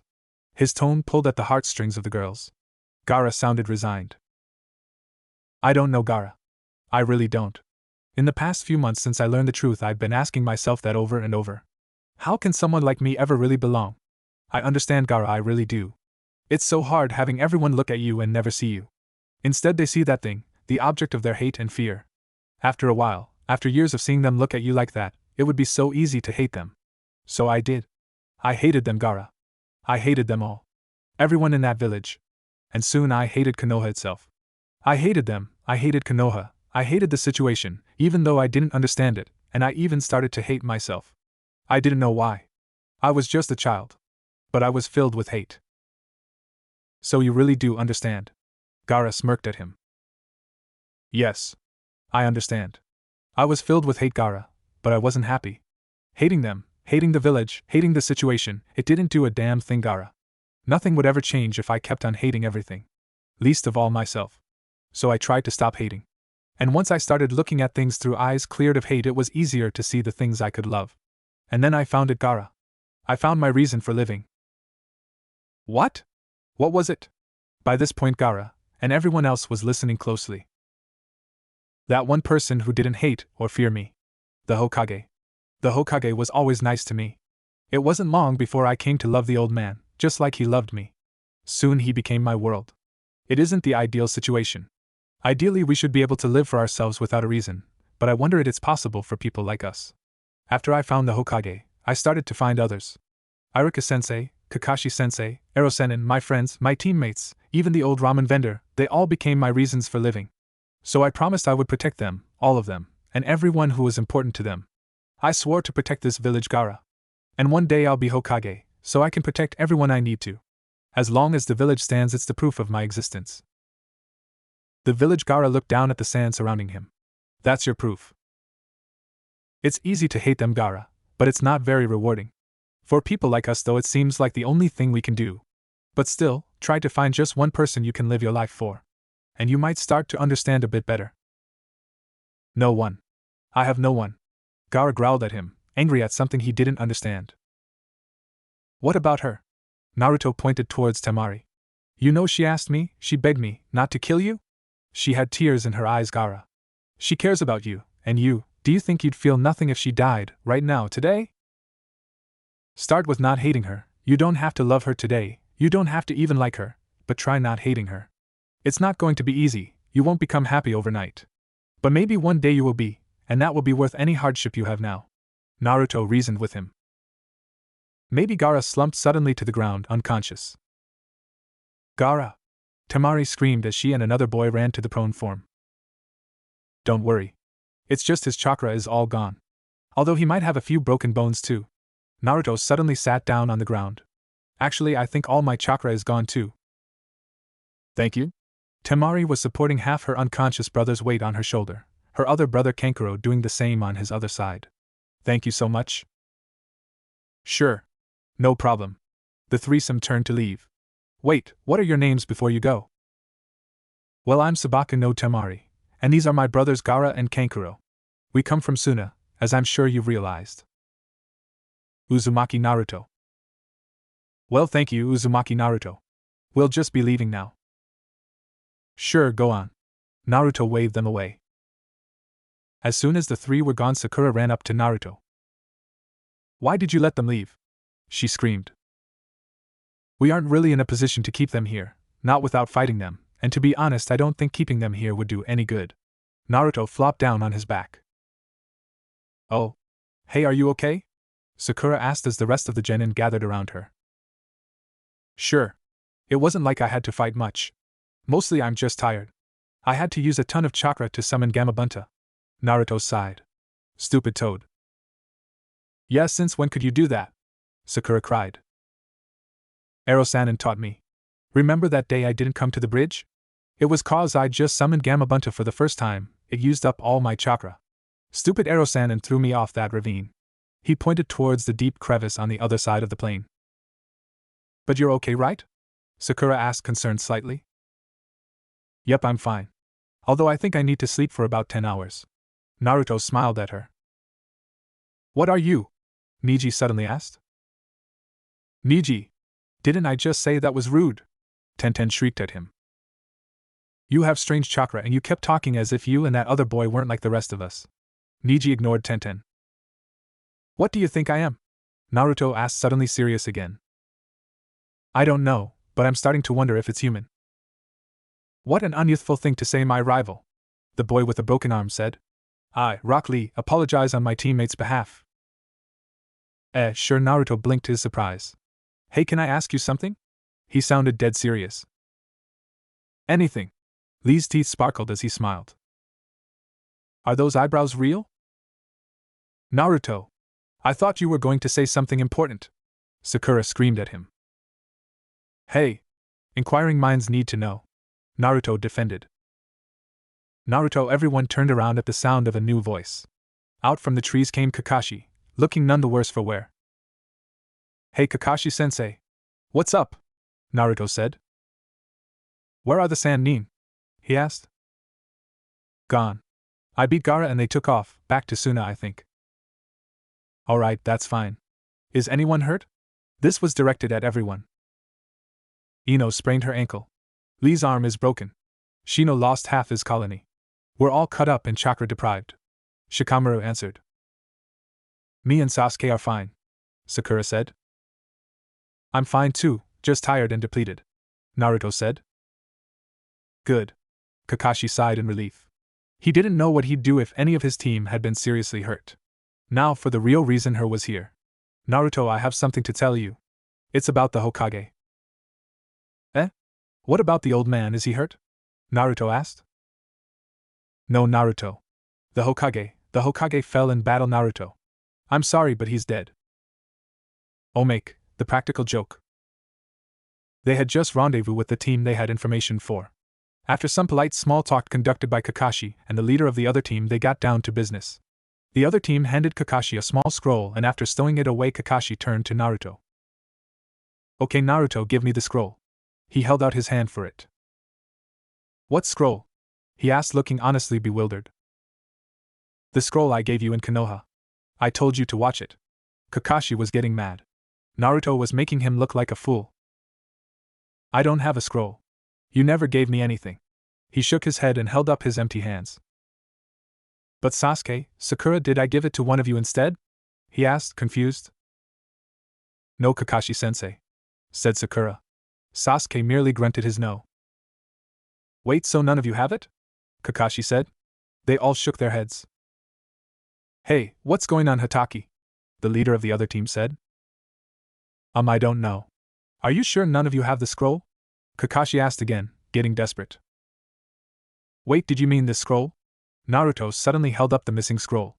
Looks like I had it after all. Kakashi gaped at his student as Naruto burst out laughing at his joke. Sakura giggled into his hand and Sasuke snickered. They were all in this together. Kakashi couldn't believe it. Since when did they get along so well? It didn't matter, they would all be in for some harsh training together too. The funeral for the Sandaime took place on a beautiful sunny day with large, fluffy clouds floating through the azure skylines. Naruto thought it should be raining. He found himself standing under that glaring sun next to Asuma and Konohamaru, occasional shadows passing over the gathering. Apparently the Sandaime had asked that he be allowed to stand with the family in the event of his death. The entire village was there as they listened to Sarutobi's old teammates speak. Jiraiya had refused to say anything, telling the council that anything he said of the old man they probably wouldn't want to hear. Naruto smirked at that, reminiscing on the day when he decided to test his Oroike no Jutsu on the old man. Naruto remained steadfast throughout the experience, not releasing a single tear even as Konohamaru wailed beside him. He didn't cry as they lit the funeral pyre or as they carved the Sandaime's name into the memorial stone. That entire day Naruto refused to cry. Sakura thought that even if the world was coming to an end, there would still be D-ranked missions for them to do. Even with the Hokage gone, missions were still handed out. She sighed as she and her team trudged up the stairs to tell Koharu, who had temporarily taken over mission assignments, that they had completed their latest D-rank, rebuilding a fence and shed. They were told by the middle-aged Chunin by the door to go on in, so Kakashi opened the door and they all stepped inside the mission's office. They were surprised to find that they weren't the first ones in there. Looking quite angry, Jiraiya stood in front of a flustered-looking Koharu. Either seemed to notice their presence. Look, I agreed to go find her, didn't I? Then you can agree to let him come. It's just going to be for a month or two, Jiraiya was saying with an edge to his voice. He's a genin, he shouldn't be accompanying you on an S-rank mission, Koharu stated calmly. It's only S-rank because of the importance. It's not like we're gonna run into any trouble, Jiraiya reasoned with the council member. No. He should be here, with his team, Koharu replied firmly. No, he should be with me, learning. I can teach him more than Hatake can. Jiraiya slammed a heavy palm down onto the mahogany desk. By this time Team 7 was greatly confused. Genin are put in teams for a reason, Koharu started. I'll claim him as my apprentice, I'm sure Hatake will let him switch over to me. You can find some other person for Team 7, Jiraiya threatened. Why would you want him anyway? The Uchiha, she was cut off again, much to her chagrin. The Uchiha has Hatake. I promised Sensei I'd help the boy, and damn it, that's what I'm gonna do. I owe the boy a little training. Fine. You can take the boy only if Kakashi agrees to it, Koharu sighed defeated. I agree. Kakashi smirked and raised a hand in greeting as the arguing pair's heads whipped around to face the group by the door. Yo. How long have you been there? Koharu asked, flushing a little in embarrassment. Long enough to get the gist of things. Jiraiya-sama, you want to take Naruto with you to find the Godame, right? So you can train him on the way? Kakashi asked. Yeah. It would be only for a little while and then you can have him back on your team. I just wanted to teach him some things. Some of Sensei's techniques, right? Kakashi tilted his head. Yeah. Jiraiya nodded. What if I wanted to teach him those? Kakashi suddenly turned defensive. You know the Rasengan? Jiraiya inquired. No. Sensei died before he could teach me that one, Kakashi admitted. Well, that's the one I was going to teach him, Jiraiya replied. You can teach him anything else, but he's going to learn the Rasengan from me. It's his right. You can't teach him that, Koharu protested. It's far too dangerous. Like I said, it's his right. You can't tell me what I can and can't teach my student. Besides, it'll be a while before he's anywhere near proficient with it, Jiraiya told Koharu with confidence. Hey, can we stop talking about me like I'm not even here? Naruto suddenly butted into the conversation, irked about the entire prospect of it. Ah, good, you're here. That means I won't have to track you down. Jiraiya grinned broadly before reaching down and swinging Naruto up onto his shield like a sack of rice. Come on, we need to hurry. I gotta go get the next Hokage. He began to move towards the door. Arg. Put me down, you pervert. What the hell are you talking about? Naruto beat his fists against the back of the toad Sannin. I told you. I have to go pick up the next Hokage and you're coming with. Jiraiya ignored the pounding fists. Geez, you stupid or something? Don't call me stupid, you old pervert. Naruto screamed. Don't call me old brat. Jiraiya had, by this point, made it to the door. Haruno, Uchiha, don't worry, I'll be sure to bring him back in one piece for you. Don't bother. Sasuke said. What? You team. Come say that to my face. Naruto yelled back as Jiraiya was carrying him down some stairs. Sasuke merely swung the door shut, effectively cutting off Naruto's tirade. Well, what are you all doing here? Koharu asked after a couple moments of very awkward silence. We came to hand in our report on our mission, ma'am. Sakura replied, handing over the scroll with the details on said mission. She was still slightly confused about everything that just happened. Was that Jiraiya-sama, one of the legendary Sannin? Sakura asked. Her mental picture of him had been much different. Yes, unfortunately, Koharu replied. Oh. Sakura didn't know what to say, or rather she didn't know where to start. Is he always like that? She finally decided on. No. Koharu said. Sometimes he's worse. Oh. Later, as they were exiting the tower, Sakura turned to her white-haired teacher. Kakashi-sensei, what are we going to do now that Naruto's gone? She asked. He's not gone forever, Sakura. He'll be back in a month or two. Kakashi was currently walking while reading his little orange book. How he managed not to hit anything Sakura couldn't imagine. Right, I knew that. I just meant I thought we were supposed to be training more together starting now. Well, we were, but it's not like I could have told Jiraiya-sama that he couldn't take Naruto. Why not? Sasuke asked. He was a bit miffed that his teammate got to go on an exciting mission, leaving him without a spar mate. Well, it's only right that Naruto gets to train with Jiraiya. Kakashi tried to explain carefully. What do you mean? Sakura asked. Well, it's sort of complicated and not really any of your business. Kakashi smiled at her brightly. Fine, but still, what are we going to do now? Sakura asked again, her curiosity on both matters still not sedated. Same thing we've been doing. Except since Kurenai has her team back and she says you know enough of the basics to continue on your own, you'll be studying genjutsu from scrolls in your free time. You'll still go to the hospital in the morning, but you will now join Sasuke and me at 1 for training. We'll do some D-ranked missions until Naruto returns. Kakashi explained. Sasuke, you'll just be training with me still. I guess that sounds okay. I actually really like learning about medic stuff. Sakura commented, finally content. That's good. I think we'll start some more on your taijutsu though. While I mainly want you to support in battle, you need to be able to fight some on your own too. Kakashi told the kunoichi in training. Okay. Sakura agreed. She finally felt like she was getting better. What will I be learning, sensei? Sasuke asked. Lots more about infiltration and information gathering tactics, I think, and some more work with your taijutsu. Some speed and strength stuff too, maybe a couple of lightning jutsus that I know that are good for close combat fighting. Some basic field first aid too, in case you get separated and are hurt, or in case Sakura gets hurt. Kakashi flipped a page in his book and walked around the trash can that was in his path. Sakura's eyebrow twitched at his nonchalance in his movements. What do you think Naruto will be learning from Jiraiya-sama? Sakura asked, thinking it would be good to know what he would be doing so she could better study to support him. Mostly just the Rasengan, I imagine. Kakashi replied.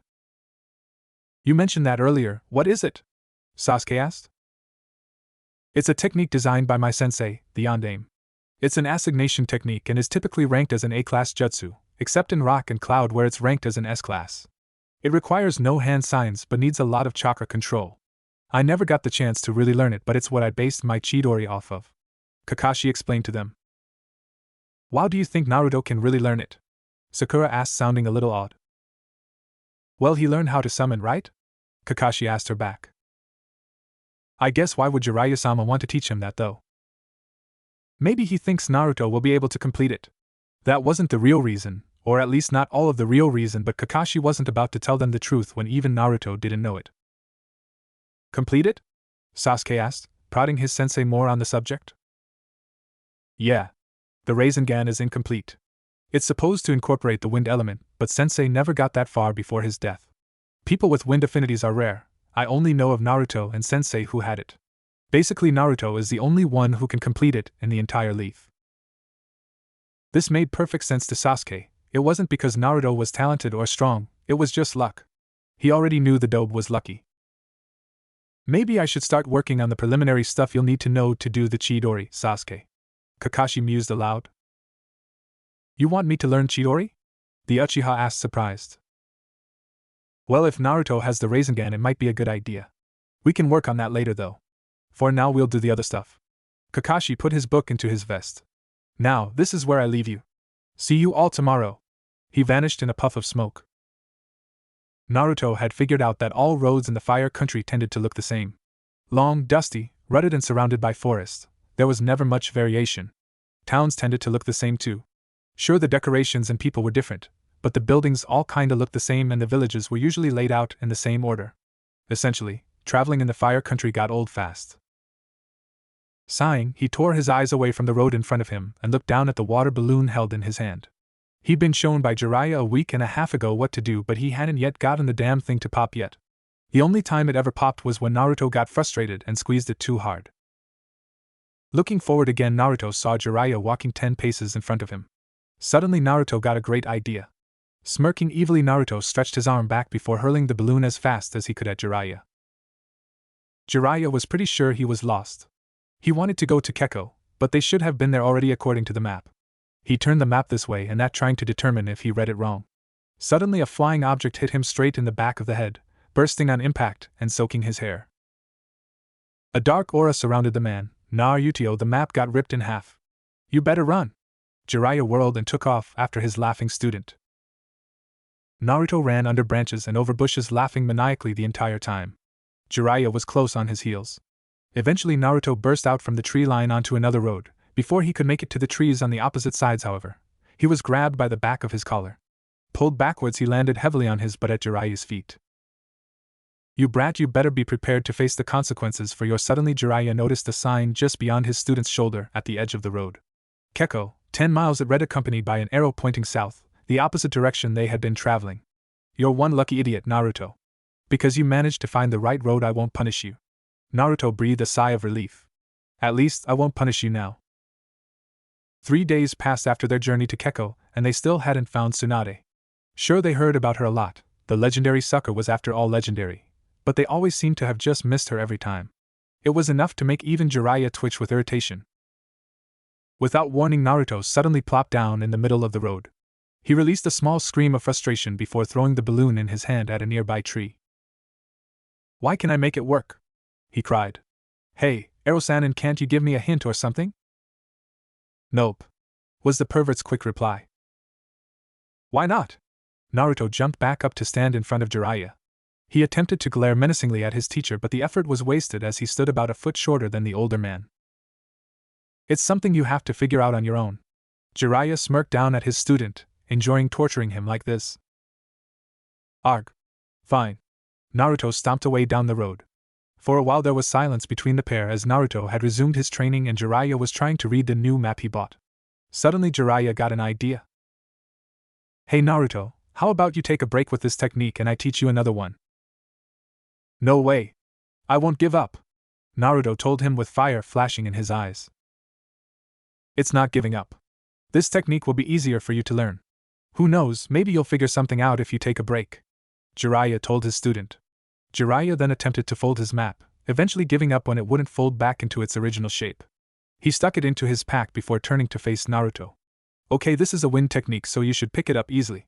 It's called Futon, Suko-Ryu. If you do nothing but put chakra straight into the attack, it creates a blast of wind that can push back enemies or allies without hurting them. If you spin the chakra before putting it into the technique, it'll create a small tornado that can do minimal damage, but will put a good distance between the enemy and you. The more chakra you put into the attack, the stronger and more powerful the wind is, got it? He then performed 3 seals and shouted out the name of the attack, directing a blast of wind at a nearby tree, causing the leaves to be stripped off the branches.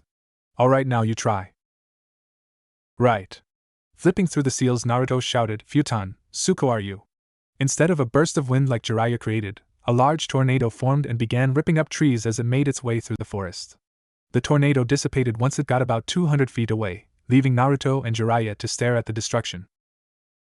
You might want to try putting less chakra in it, Jiraiya stated calmly, his eyes surveying the tornado's path.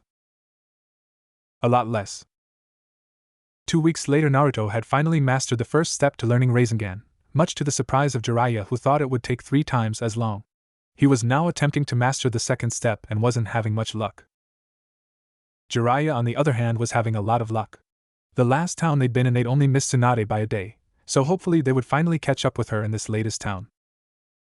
Suddenly a large crowd ran past the two, shouting something about a giant snake. Jiraiya quickly took off, without a word to Naruto, towards the location the villagers were running from. Surprised, Naruto ran after him, barely able to keep Jiraiya in his sights. At one point Naruto lost Jiraiya completely, but quickly found him again next to a destroyed wall. She was here. Her monstrous strength must have done this. Orochimaru was here too, Jiraiya told him as they both stared at the rubble. Orochimaru, he killed the Sandaime, didn't he?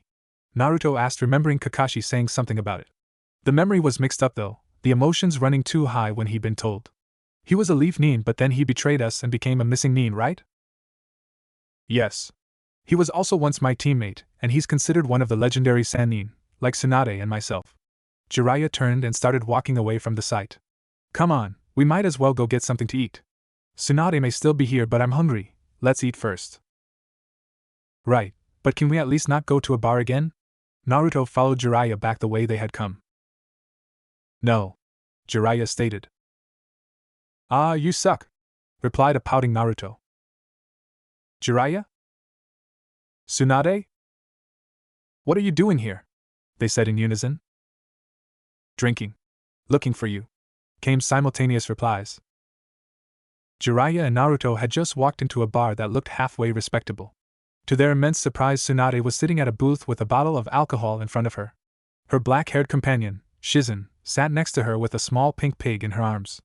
The four all had mirror-image expressions of shock. Geez, this is a day of reunions, isn't it? Tsunade said as she tossed back another serving of sake, her blonde hair moving over her shoulder. She looked worn and slightly rumpled, her eyes not quite focusing as they should. What do you mean? Jiraiya asked, even though he was pretty sure what she was talking about. That bastard Orochimaru decided to pay me a visit. Tsunade took another drink. So Sensei is dead, huh? Yes, and that's why I'm here. The council voted you in as the new Hokage. Jiraiya had slid into the seat in front of Tsunade. Naruto sat next to him observing the conversation. Che, who in their right mind would want that shit job? Tsunade snorted into her alcohol. Hey! You can't say that. Being Hokage is the greatest honor in the village. Naruto shouted at her, deeply offended by her lax comment. Who are you, twerp? Tsunade gave him the squinted eye. I'm Uzumaki Naruto, and I'm gonna be Hokage someday. Naruto stood up on the bench and struck a pose. Get down from there, idiot. Jiraiya yanked him back down again. You really think you can be Hokage? The Hokage is the greatest ninja in the whole leaf. Tsunade sneered at him. I will be Hokage one day, Naruto told her firmly. Being Hokage does nothing but shorten your life. Every single Hokage died for that worthless village, and even more people died trying to become Hokage. Tsunade gritted her teeth, eyes distant. So?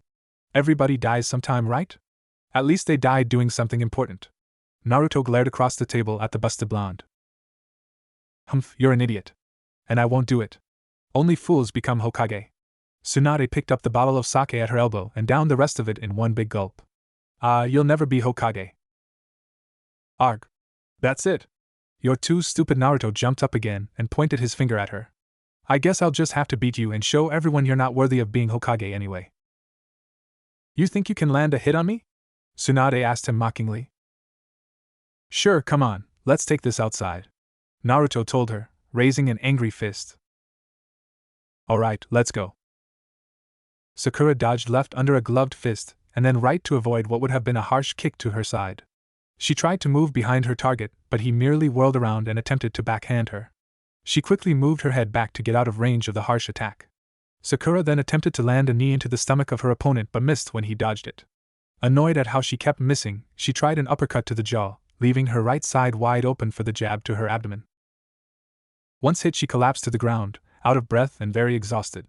Kakashi straightened from the crouch he'd gone into to hit her and fished his much-hated, loathed book out of his vest. Good, you've gotten better, he told her as he flipped to the last page he'd been reading. It doesn't feel like I've gotten any better, she replied petulantly, lifting her head from the ground. I still can't hit you. Stupid freaking Kakashi. Look, I'm all sweaty and gross. Well, I am a jounin and you've really only been training your taijutsu for a month, Kakashi reasoned with her. A groan came from the ground as Sakura let her head drop into the dirt. Anyways, Sasuke, were you watching? Kakashi turned around to face the Uchiha sitting in a tall tree 20 feet from where he and Sakura had been sparring. What did Sakura do wrong? She attacked out of frustration, leaving herself open for a counter, Sasuke replied without much inflection. For the past month, scenes like these had been common. One of them would spar against Kakashi, and when they lost, because they always lost, the other one would describe what they did wrong, usually sitting in or around that same tall tree at the edge of the clearing. Exactly. You can't let your emotions get the better of you out on the field. It could mean death for you or your teammates. Kakashi sighed as he looked at the sun. It had started its descent into the horizon. Soon it would be too dark to train unless they went to a lighted ground. Why don't we call it a day, after you tell us what you've been up to with your other training, Sakura? Sakura groaned again as she shuffled sorely to stand up. Well, I've been practicing some D and C rank genjutsu, but I've really only gotten a couple of the D ranks and one of the C ranks down. I've learned a lot at the hospital though about treating wounds and illness the manual way, and Shiori-san taught me a couple of jutsu. One is just a diagnostic jutsu, for when the patient can't tell you what's wrong with them, and the other is a pain-killing jutsu. It doesn't heal anything, but it takes most of the pain away. Sakura was actually very proud of her progress. Her sensei at the hospital, Shiori-san, had told her that she was picking up medical lore much faster than what Shiori had originally anticipated. That's great, Sakura. You're making some real progress there. Kakashi praised his student. He then turned back to Sasuke. Now you should share what you've learned with Sakura, Sasuke. When it was the three of them training together, they mostly worked on taijutsu and stealth. Sasuke had jumped down from the tree and had joined his teammates, replying in a bored tone. This was somewhat routine by then. We've been working on my Sharingan, trying to lengthen the time I can use it. I've also been working on a lightning jutsu that sends a shock through the enemy if I touch them. Other than that, I've had to sit through a lot of tactical training sessions with Kakashi. Sasuke sighed after the last part. You act as if you don't like the tactical sessions, Sasuke-kun. Kakashi smiled at him mockingly. Sasuke didn't say a word. Kakashi's idea of tactical training seemed to involve playing a lot of mahjong. Sasuke could understand if it were shugi or something, but mahjong? Seriously. Well, that's all for today. I'll see you all tomorrow. We'll do another mission. Kakashi had convinced Koharu to keep giving them D-ranked missions even without Naruto. At least two of them would have better teamwork. Kakashi was starting to wonder if he really should have sent Naruto off with Jiraiya. Sure, Jiraiya was a Sannin, but this time away from the team could really hurt them in the long run. The fact was, though, that Jiraiya wanted Naruto and Kakashi wasn't about to say no to his sensei's sensei. He at least hoped Naruto was learning a lot. Standing in the middle of the street 20 feet from Tsunade, Naruto couldn't help but think two things. The first was how the street managed to resemble a ghost town. It was jam-packed less than 20 minutes ago, and how annoyed he was at the blonde Sannin. Beating him with one finger? That was just crazy. And insulting. After minutes of trying a few of his more basic techniques, and of course the Kage Bunshin, Naruto had come to one startling conclusion: he was utterly screwed. Tsunade had barely moved and she still managed to dodge everything. After being sent flying back by a single finger flick to the head, a freaking finger flick, Naruto had stood up shakily, breathing hard. His only hope lay in using the Rasengan. Too bad he couldn't do it completely yet. Still, desperate times call for desperate measures, and Naruto was precisely that. Naruto started to form the chakra in his hand. He tried to keep it as tightly packed as he could, emulating the one Jiraiya had shown him. He ended up using his other hand to try to give the Rasengan form, but it still fluctuated wildly in his palm. Feeling that there was nothing more he could do and not wanting the whole thing to just blow up in his face, he dashed forwards towards Tsunade. Tsunade stood in shock. It looked as though the boy was attempting the Rasengan. Where had he learned that? Jiraiya. Of course, that idiot must have taught the other idiot. As Naruto tried to slam the partially formed Rasengan at her, she deftly reached up and caught his wrist. 5 fingers wrapped it in an iron grip. Naruto smirked at her in that still moment of peacefulness and said, "I win," before a massive explosion from the failed attack blew the two apart. Tsunade had managed to flip herself midair before landing in a crouch 20 feet from her original position. Naruto wasn't as lucky. He'd been blown back straight into a concrete wall, and while the wall hadn't given in, it still hurt immensely to be flung into it. "You little twerp, just what the hell were you trying to do?" Tsunade screamed at Naruto as the younger blonde gently started to stand. "I win. You bet me you wouldn't have to use more than a single finger to beat me, you just used 5. You have to apologize." Tsunade felt her jaw drop just a little. He was right. She had made that bet and Naruto had won fair and square. She couldn't believe it, she was even losing to brats now. Her luck really was shit. Suddenly Tsunade had a great idea, another bet, one she was sure not to lose. How about another bet? She cut off from her reluctant apology abruptly. "You win this one, not only will I apologize, but I'll even give you my greatest treasure."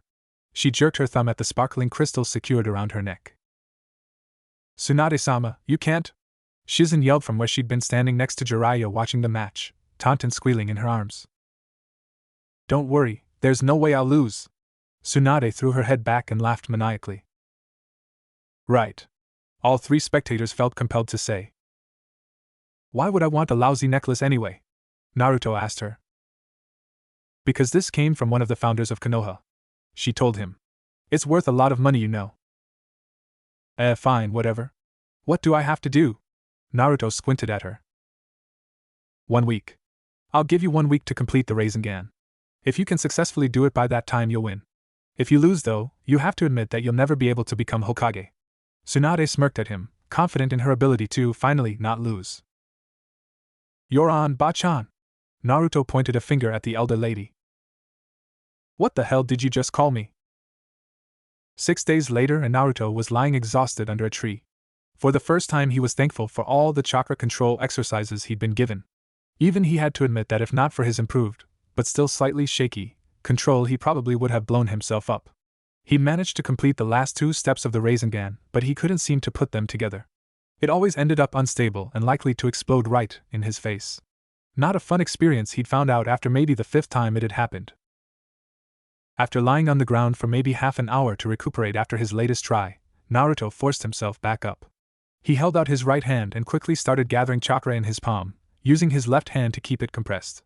It ended up better than last time, but still too unstable, as he quickly found out when he got blown 5 feet away from the tree he'd been practicing on. Ow, he moaned. Suddenly a nap seemed like a great idea, and he promptly fell asleep in the shade from the trees. Shizen, who had been hiding in a tree watching him, sighed a little. She didn't want Tsunade to lose, but she didn't really want this blonde boy to lose either. She was also worried about Orochimaru. The snake Sannin had said that he'd give Tsunade a week to think over the deal, and the week was up tomorrow. Shizen wondered if Tsunade had arranged the bet to end tomorrow on purpose, or if she'd simply not been thinking about that. Shizen jumped from her hiding spot and walked over to Naruto. She smiled a little as the boy lightly snored. She had to admit that she liked the hyperactive teen, even if he was a little stupid. She took a small package from her person and laid it down next to the sleeping Naruto. It contained a couple of rice balls for when the boy woke up. She turned to leave only to be confronted with Jiraiya standing a few paces away. Come to spy on my student? Jiraiya asked her. No, I just wanted to make sure he'd eat something. Shizen shook her head emphatically and pointed towards the food. Yeah, the idiot hasn't been eating or sleeping too much, he's determined to win that bet. Jiraiya walked over to Naruto and began nudging him in the side with his toe. Do you think he can? Shizen asked him. I think if anyone can, it's this brat right here. Jiraiya then kicked Naruto hard in the side and told him to get back to work. He was out like a light though. Beyond the point of no return, full of prancing foxes and exploding trees. Naruto woke up staring at an unfamiliar ceiling. Last he remembered he was in the forest. Something was definitely wrong with this picture. After a moment his brain started to work again, and he realized he must have passed out after that last Rasengan, and someone brought him here. Sitting up he saw it was a hotel room. He also realized that it was not his and Jiraiya's room. It was nicer, cleaner, and there was a black kimono lying across the back of a wooden chair. Before he could make any further observations, the door opened and the small, black-haired woman who had been with Tsunade entered. She smiled when she saw him up. Good morning. I'm glad you're awake. Are you hungry? She sat down the small bundle that had been in her arms. It looked to have been laundry. Yeah? Naruto said just as his stomach gave a loud grumble. Heh, very hungry. Alright, well you can eat that then. She pointed to a large covered bowl on the nightstand. Opening it up, Naruto was delighted to find ramen, still warm due to the cover. Awesome. He immediately began slurping it down. After he finished he turned back to Shizen. Hey you. Where's Bachan? I got something to show her. My name is Shizen, Naruto-kun. Tsunade-sama went out drinking with Jiraiya last night. Actually, I'm getting worried, they haven't returned yet. Shizen began fiddling with the clean laundry, folding it hastily in her anxiety. You don't think Tsunade-bachan and Ero-san and both Naruto and Shizen froze, unwanted mental images filling their heads. They quickly began shaking their heads back and forth vigorously to get the images out, both thinking ew and having the sudden need for a bucket. No, I'm sure that didn't happen. Shizen told him. A large crash caused both Naruto and Shizen to whip around, kunai in both their hands. Shizen's eyes widened when she realized what it was. A poison gas bomb had come through one of the windows that lined the walls behind the futons. Naruto-kun, quick out the window, don't breathe it. She hurriedly followed her own advice and dropped from the window, a separate one from the one that the bomb was thrown, to the neighboring roof below, Naruto right beside her. Ugh, who the hell did that? Naruto said as he coughed a little, trying to make sure none of it got into his lungs. I don't know, Naruto-kun, but we need to be careful, they must still be around here somewhere. Shizen looked sharply at the surrounding area, cursing silently to herself when she realized that there were a lot of potential hiding places. Well, what a surprise to meet you here, Naruto-kun.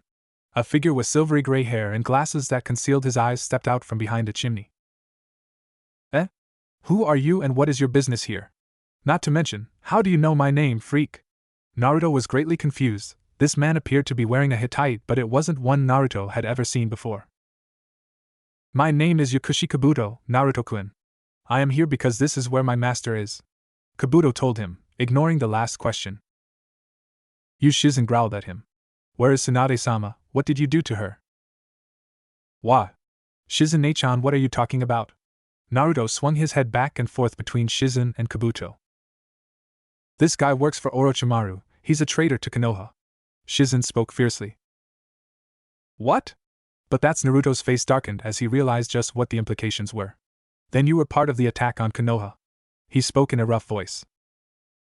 Well, yes. Kabuto told him simply. But really it's Konoha's own fault for what befell them. They're the ones who couldn't even tell when a spy was among them, Naruto-kun.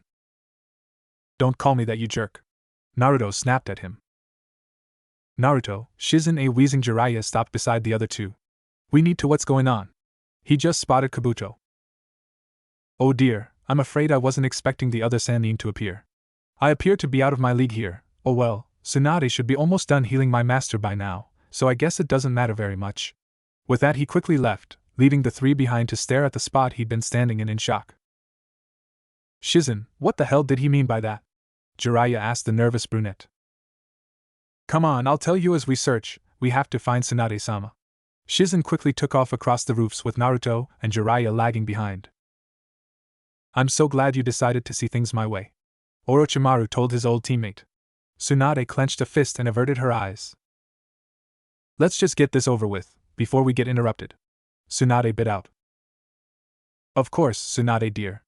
Orochimaru smirked at her, believing things to finally be going his way. Tsunade moved closer and placed her hands over his blackened arms. Chakra began to envelope them and Orochimaru was smiling in triumph. Suddenly the smile faded as he realized something was wrong. What are you? Several kunai came out of the air, headed for Tsunade. She had no other choice than the leap backwards she executed to avoid them, cursing because she wasn't able to finish her technique. Kabuto quickly appeared beside Orochimaru. I see, so you planned to betray me all along. Don't you care anything for your loved ones? Orochimaru asked her.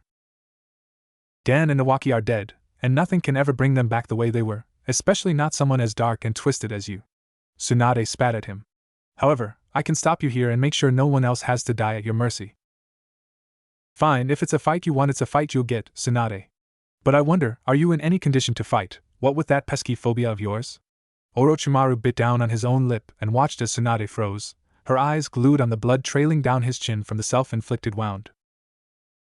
You won't scare me. Tsunade forced out, dropping into a stiff stance, her eyes still focused on the blood. Oh, is that so? Kabuto. Kabuto shot towards Tsunade, bringing his hand up in an attempt to get at her neck. Tsunade dodged, but barely, and tried to return a punch to his jaw, but the motion was slow and jerky and Kabuto easily avoided it. Spinning, she attempted to kick him in the stomach, but the traitor managed to leap backwards at the last second. An exchange of blows continued on for several minutes, either actually landing a hit on the other. Kabuto's left foot shot out from under him. A loose stone had thrown off his balance. Using the opportunity, Tsunade punched him in the chest. The punch racked Kabuto with coughs, one of them calling up blood to fly out and spatter on Tsunade's face. She screamed and choked, taking several hurried steps backwards before slipping and falling onto her knees. She wiped furiously at her face to get the specks of blood off. In her distraction, she didn't see Kabuto heal himself and start moving towards her. My, that fear of yours is quite debilitating, isn't it? That's too bad. Once you were the greatest healer in the world, and now look at you, a doctor cowering at the sight of blood. Kabuto's voice mocked her, but she'd stopped listening, too concerned with the blood on her skin.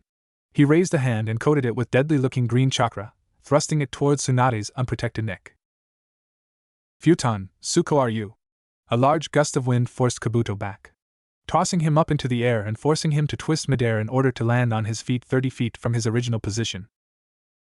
Hey Bachan, you okay? Naruto ran towards Tsunade with Shizen and Jiraiya right behind him. Looking at her blank expression and twitching fingers, he frowned. Hey, you paying attention? He crouched down and waved his hand back and forth in front of Tsunade's eyes. Hello? Is this a jutsu or something?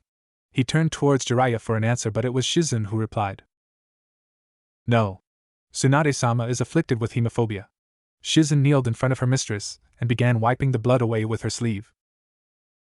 Eh? What's that? Naruto asked. It means she's afraid of blood, Naruto, Jiraiya told him. Come on, pay attention. We're on a battlefield, you know.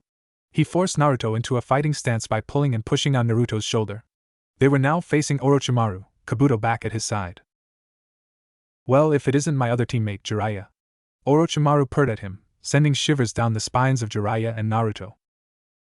So that's Orochimaru, ugh, he's creepy, Naruto said loudly, causing the snake Sannin to frown. And just who are you? Orochimaru thought the boy looked familiar, but he just couldn't place the blonde. I'm Uzumaki Naruto, and I won't let you hurt Bachan anymore. He had heard from Shizen Tsunade's story. He even identified with it just a little.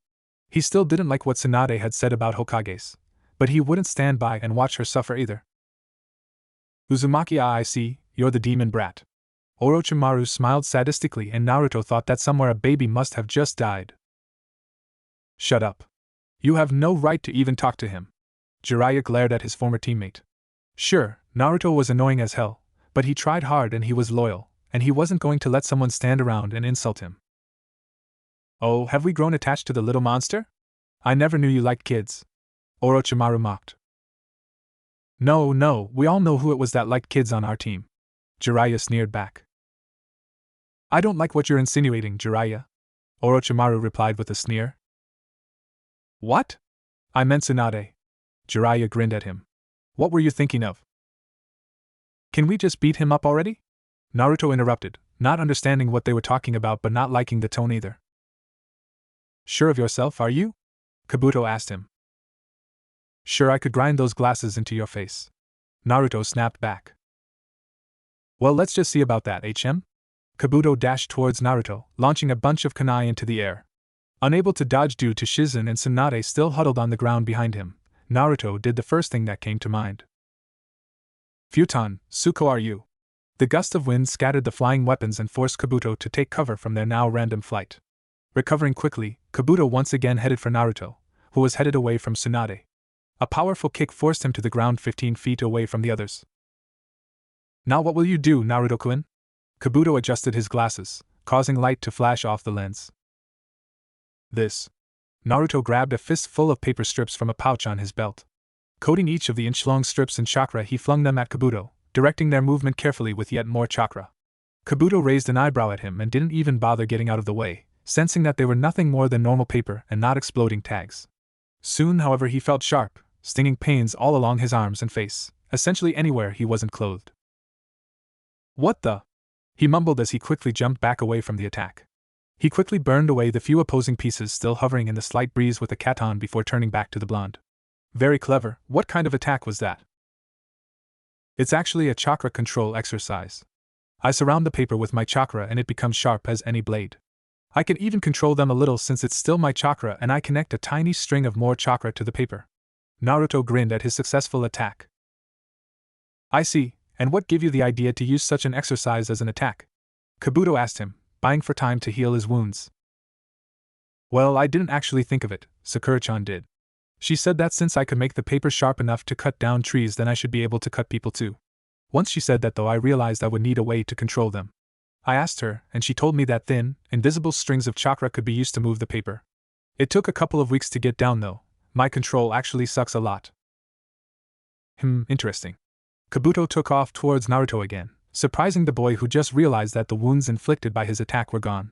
What else you got? Kabuto swung a green chakra-covered hand at Naruto, who managed to jump back in the nick of time. Just a couple more tricks. Kage Bunshin. 10 copies of Naruto sprang up and launched themselves at Kabuto. While the Bunshins were blocking Kabuto's field of vision, Naruto began funneling chakra into his hand. Using his left hand, Naruto shaped the chakra in his right into a swirling blue ball.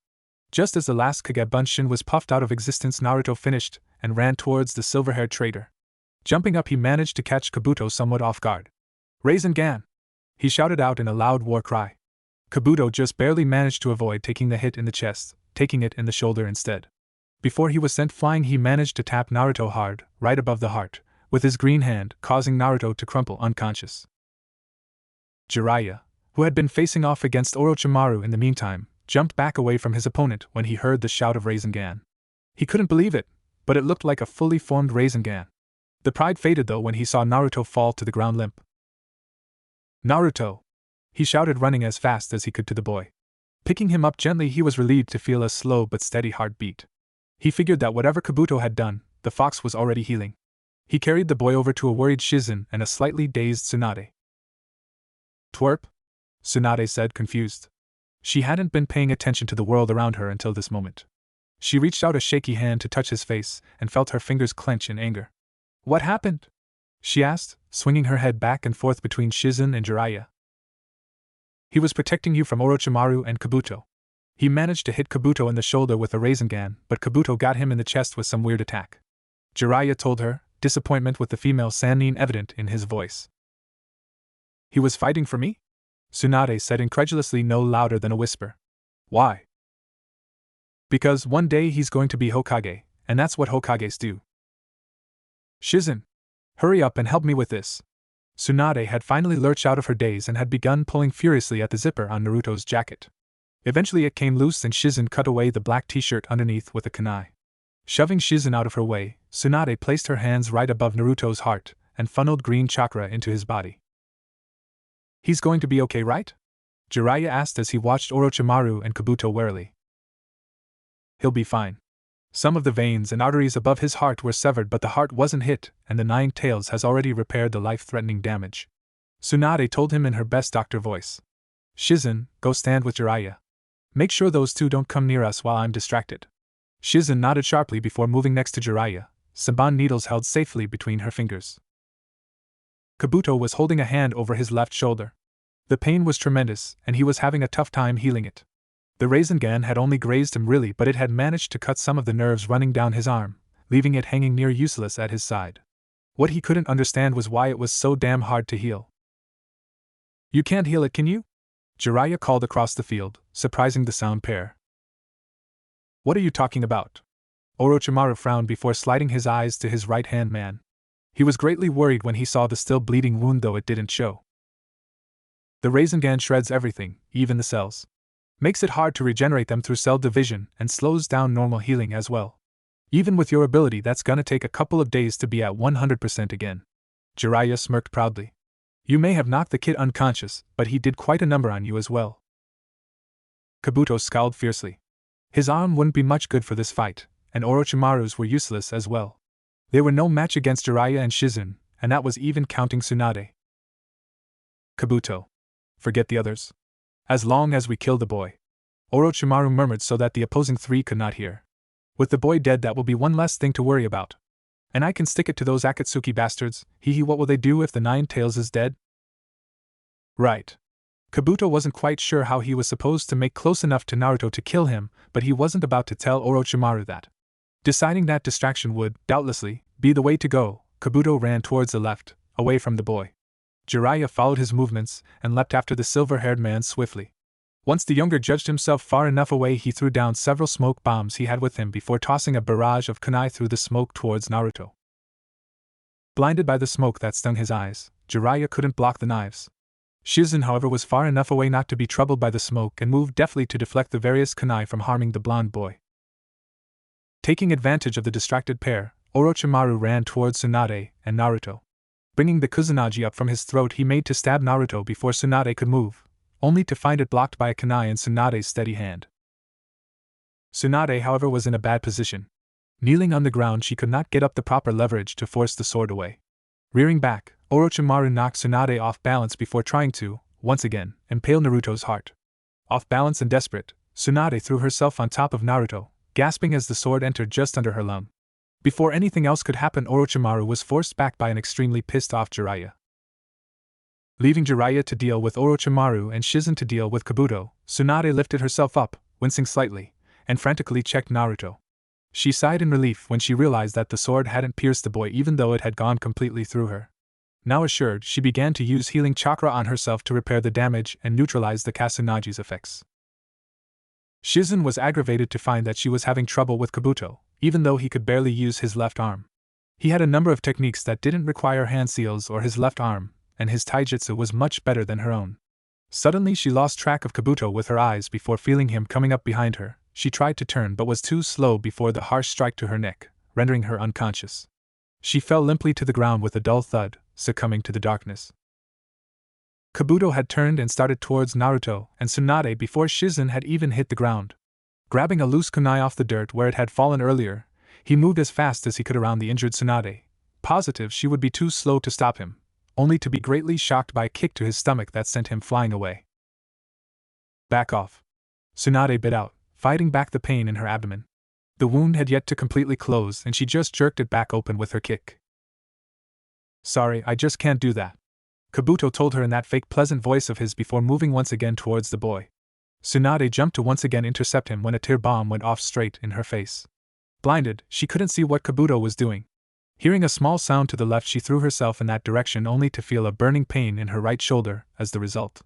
Kabuto had ended up jamming his kunai into her.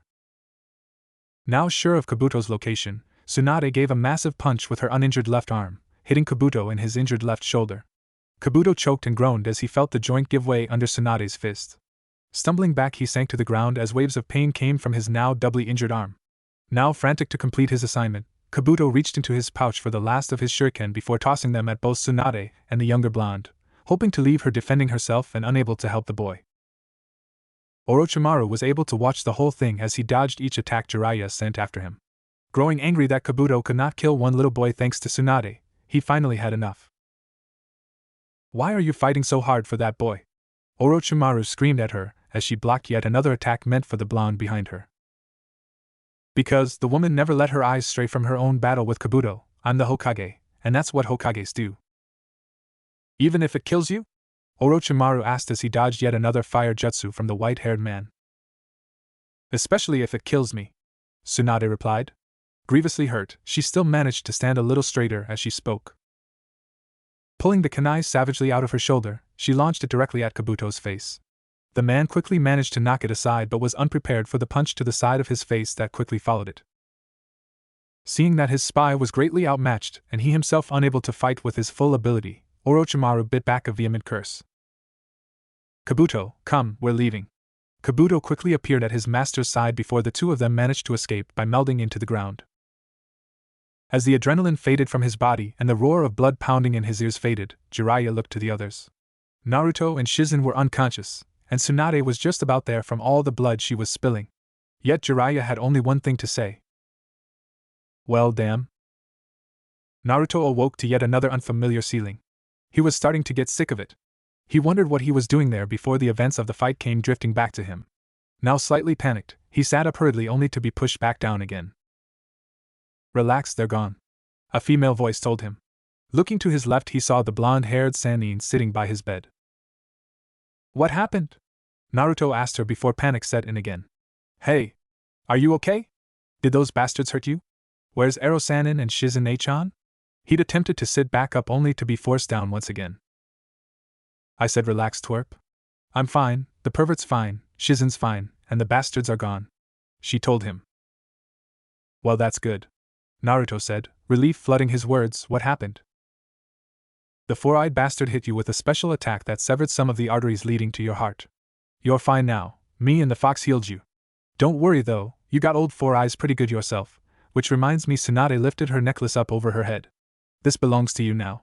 She settled the necklace around his neck. And also, I'm sorry. Being the Hokage doesn't mean you're stupid or a fool, it just means you love Konoha and everyone in it so much that you'd rather die than see them hurt. A long time ago I had some very precious people who felt that way, but when they died I forgot that. I forgot that to them death was preferable if it meant others wouldn't suffer. You helped me remember that. She smiled at him. But don't think for a moment that I want to be the Hokage for the rest of my life. You better hurry up and become stronger than me so that I can pass on that ugly old hat to you soon. Naruto looked at her in astonishment. Wait, does that mean you're gonna be the Hokage after all? He sat up once again, expecting Tsunade to push him back down, but the shove never came. Yep, soon you'll have to call me Hokage-sama. The blonde woman snickered. Che, yeah right. I never once called the old man Hokage-sama, and I'm not gonna start with you, Bachan, Naruto announced at the top of his lungs. A vein twitched under Tsunade's eye. Why, you little twerp? How dare you call me old? She immediately launched herself at him. Take this. Noogie of 1,000 years of pain. Aya. She locked one arm around Naruto's neck and used the other to drive her first painfully into Naruto's head. Ow, ow, ow. What the hell? You named that. Naruto screamed. One floor below in the insti shop, Shizen and Jiraiya were calmly sipping tea, or sake, when the sounds of screaming reached their ears. Seems like they're getting along well, Jiraiya remarked calmly. Right. Shizen drawled slightly, embarrassed as the other patrons looked around in confusion. 2 days later, they were on the road back to Konoha, having had sufficient time to convalesce. Jiraiya had quickly set Naruto back on practicing the Rasengan, as he did so as telling Tsunade anything and everything about his life in Konoha, starting with his childhood and working his way through the present. Currently he had just started talking about Team 7. You'll have to meet them, Ba-chan. They're great. Well, Sasuke's a bit of a bastard and Sakura-chan can hit pretty hard and Kakashi-sensei is always late, and usually reading porn all the time, but usually they're great. Suddenly the Rasengan in his hand exploded, sending Naruto back 15 feet. Naruto-kun, are you okay? Shizen ran to his side and began checking him over for injuries. I'm fine. He's fine, Naruto and Jiraiya said at the same time. Hopping back up, Naruto proved it by swinging his arms around in great circles. Brat, you need to focus on the Rasengan, so shut up, Jiraiya told him. But I haven't finished telling Ba-chan all about Konoha, Naruto cried. What have I told you about calling me Ba-chan? Tsunade growled almost not so playfully as she punched him lightly in the back of the head. Of course it was light, but Naruto still winded up groaning on the ground.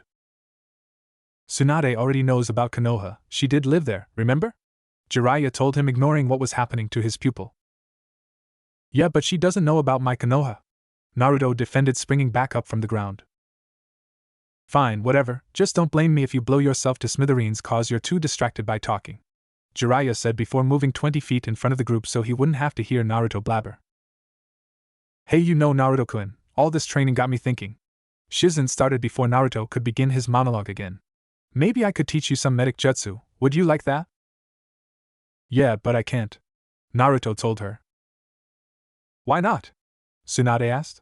She'd actually been thinking the same thing, although she was going to hold off offering until Jiraiya had finished training him. My chakra control's no good for healing, Naruto explained. Kakashi-sensei said that since I have so much chakra and since it's wind-natured, my control would probably never get above average. I probably will never be able to do genjutsu either, he said. Besides, Ero-sanin said that since the fox's chakra is continually mixing a little with mine, it might cause any medic jutsu to actually hurt the person. And anyway, Sakura-chan is gonna be our team medic, she's already been training at the hospital. Oh, your teammate wants to learn to be a medic, nin? Tsunade asked him, curiosity piqued. Young girls who wanted to train to be medics were rare. Yeah. She told me once that she never really thought she'd ever be useful because anything she could do, me or Sasuke could do better. But both me and Sasuke's control is no good for healing stuff, and Kakashi-sensei only knows the most basic of basics, so now she has something all her own she can do. Back in Konoha, 3 people sneezed. That's odd, it must be the dust, Sakura said as she delicately wiped her nose. She, Sasuke, and Kakashi were currently on yet another mission to find, as they had begun to call it, the cat from hell. Or maybe someone's talking about us, Kakashi told her with a smile. Who would be talking about all of us, though? Sakura asked him before thinking about it. There was a moment of silence as they all gave it thought. Naruto. They sighed at the same time. When's the dobe supposed to be back anyway? He should be here helping us with this damn cat, Sasuke growled as he looked under a bush without any real effort. Actually, it's probably better that he's not here, you know how much Tora hates him, Sakura said as she walked up a tree to look higher for the beast. That thing had no right to be called a common house cat. Sakura's right. Once Naruto does get back, I'm probably going to have to request that we not be given this mission again. Kakashi was not looking around. He was, rather, standing around reading his book. Are you serious? Why? Sakura asked as Sasuke swung his head back to look at their teacher incredulously. Well, I never realized before just how much harder this mission is with Naruto. Not to mention the cat always attacks him. Frankly, I'm surprised Naruto never impaled the creature with a kunai, especially after that time I had to send him to the hospital after what that cat did. It just wouldn't be prudent for us to take on this mission with the likelihood that Naruto will be forced to attack it out of defense. Kakashi looked up. Why aren't you two looking? You could help, you know, Sasuke told him coolly before moving silently to the next bush, slightly ticked but relieved this could be the last time they were doing this. Now I can't wait for Naruto to get back, Sakura said as she hopped to the next tree. Still, I wonder why Tora hates him so much. Naruto said that most animals hate him. Not hate, fear, Kakashi said before he could process it. Why would animals fear the dobe? Sasuke asked in hope of an adequate answer. Kakashi ignored him, opting to give a light giggle instead. Just as Sasuke was contemplating launching a kunai at his teacher, Sakura gave a triumphant shout. Found him! She stood in a tall oak holding up the cat in both hands. Great, let's head back then. Kakashi snapped his book closed and walked quickly out of the forest, Sasuke and Sakura trailing behind. 2 weeks later, Team Kakashi was at the Hokage's tower when they were given some good news.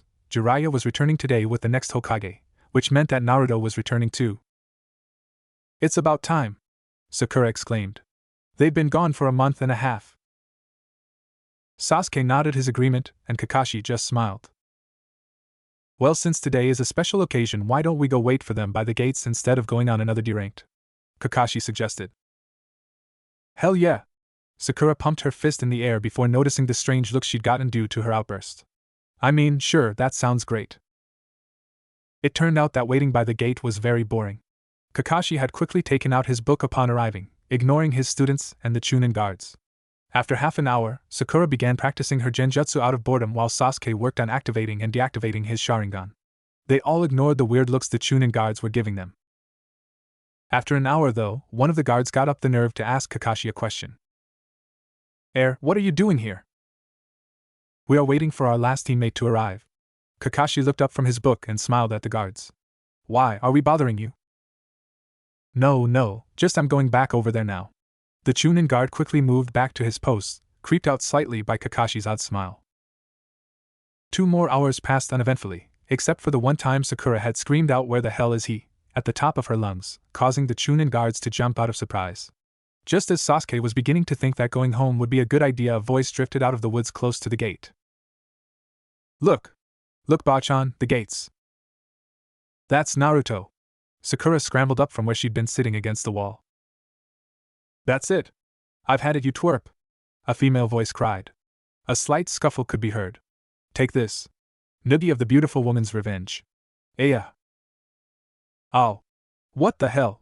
It's the same thing. You gave it a different name. Ow. It was Naruto again. Team 7, minus Naruto, and the Chunin guards shared looks of confusion before a small group of people came out of the woods. In front was Jiraiya looking as though absolutely nothing odd was going on behind him. Then came Naruto being dragged along by a beautiful blonde woman currently occupied in giving him one of the harshest noogies anyone had ever seen. After those two came, a young woman with short black hair, looking slightly worried, and carrying a pig in her arms followed shortly. Naruto! Sakura shouted. At the sound of her voice, the middle pair stopped moving and looked around. Spotting his teammates, Naruto quickly and quite easily burst out of Tsunade's arms. Sakura-chan! Kakashi-sensei! Suddenly his voice became monotonous. And the team. Dobe. The two then proceeded to glare at each other before Tsunade came up behind Naruto, placing a hand on his shoulder and leaning a little of her weight on him. Who are your friends, twerp? She asked with a smile on her face. These are my teammates. Naruto smiled broadly up at her, unfazed by her actions. This is Harino Sakura-chan, Hatake Kakashi-sensei, and Uchiha Sasuke team. Guys, this is Bach. He was cut off by a sudden blow to the back of his head. Oh. What was that for Bachan? He turned to look at her angry face. I told you not to call me that. Certainly don't introduce me like that.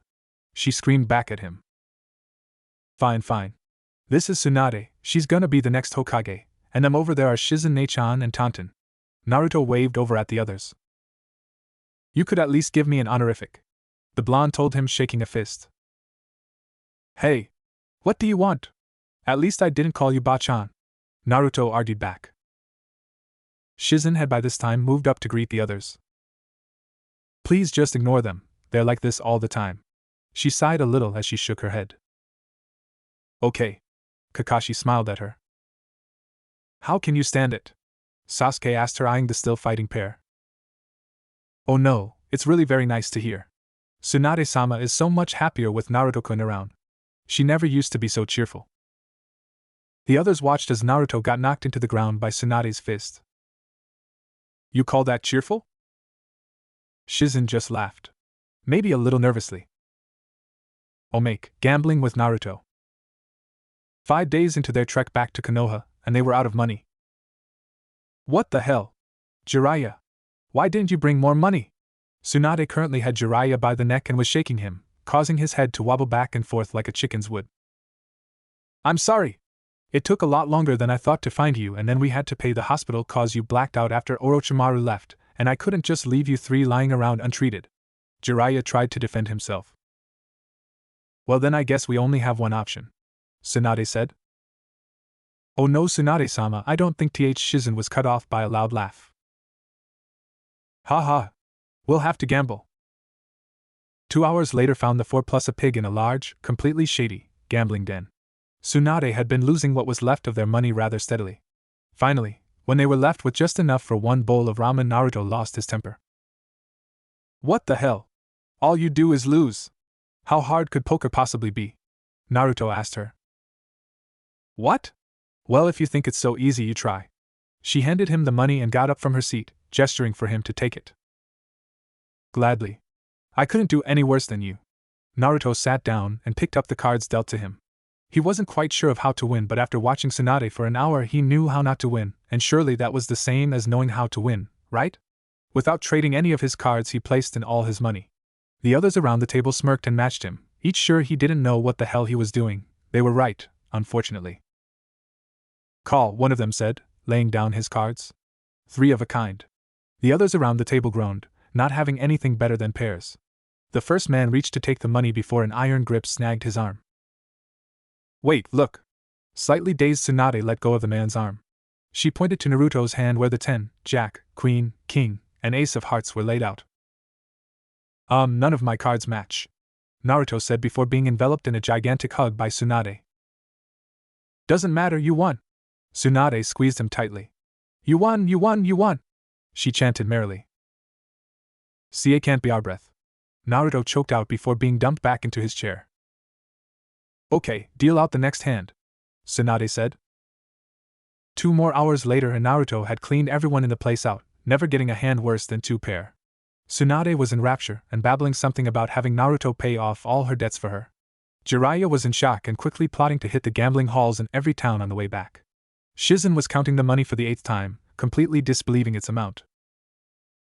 Naruto just wondered how Tsunade could be so bad at something so easy. The day after Naruto returned found Team 7 at their usual meeting place. After waiting the customary hour for Kakashi to arrive, they quickly retired to a nearby training field. Well, I think the first thing we need to do is get reacquainted with each other, Kakashi told them with a small smile. So, why don't we share what's new, starting with Sakura? Sakura was unprepared for being put on the spot but quickly started to explain her training, mostly just to Naruto as Sasuke and Kakashi had already heard it. I've learned a lot of genjutsu and medicine theory. I've managed to learn a few genjutsu. There's actually a lot to choose from because genjutsu is really only limited by the imagination of those who use it. I've learned a couple of medic jutsu, but I know a lot more about healing without it, treating injuries and sickness, things like that. My taijutsu is some better, although I still kinda think it sucks. You'll get better with time, Sakura, you need to have patience, Kakashi told her. Sakura sighed. She knew that, she really did, but it was hard to be patient when Sasuke seemed so good at everything. At least Naruto was still a moron, she assumed. Well, Sasuke, you next. Kakashi had meanwhile taken out his book, much to the irritation of all others present.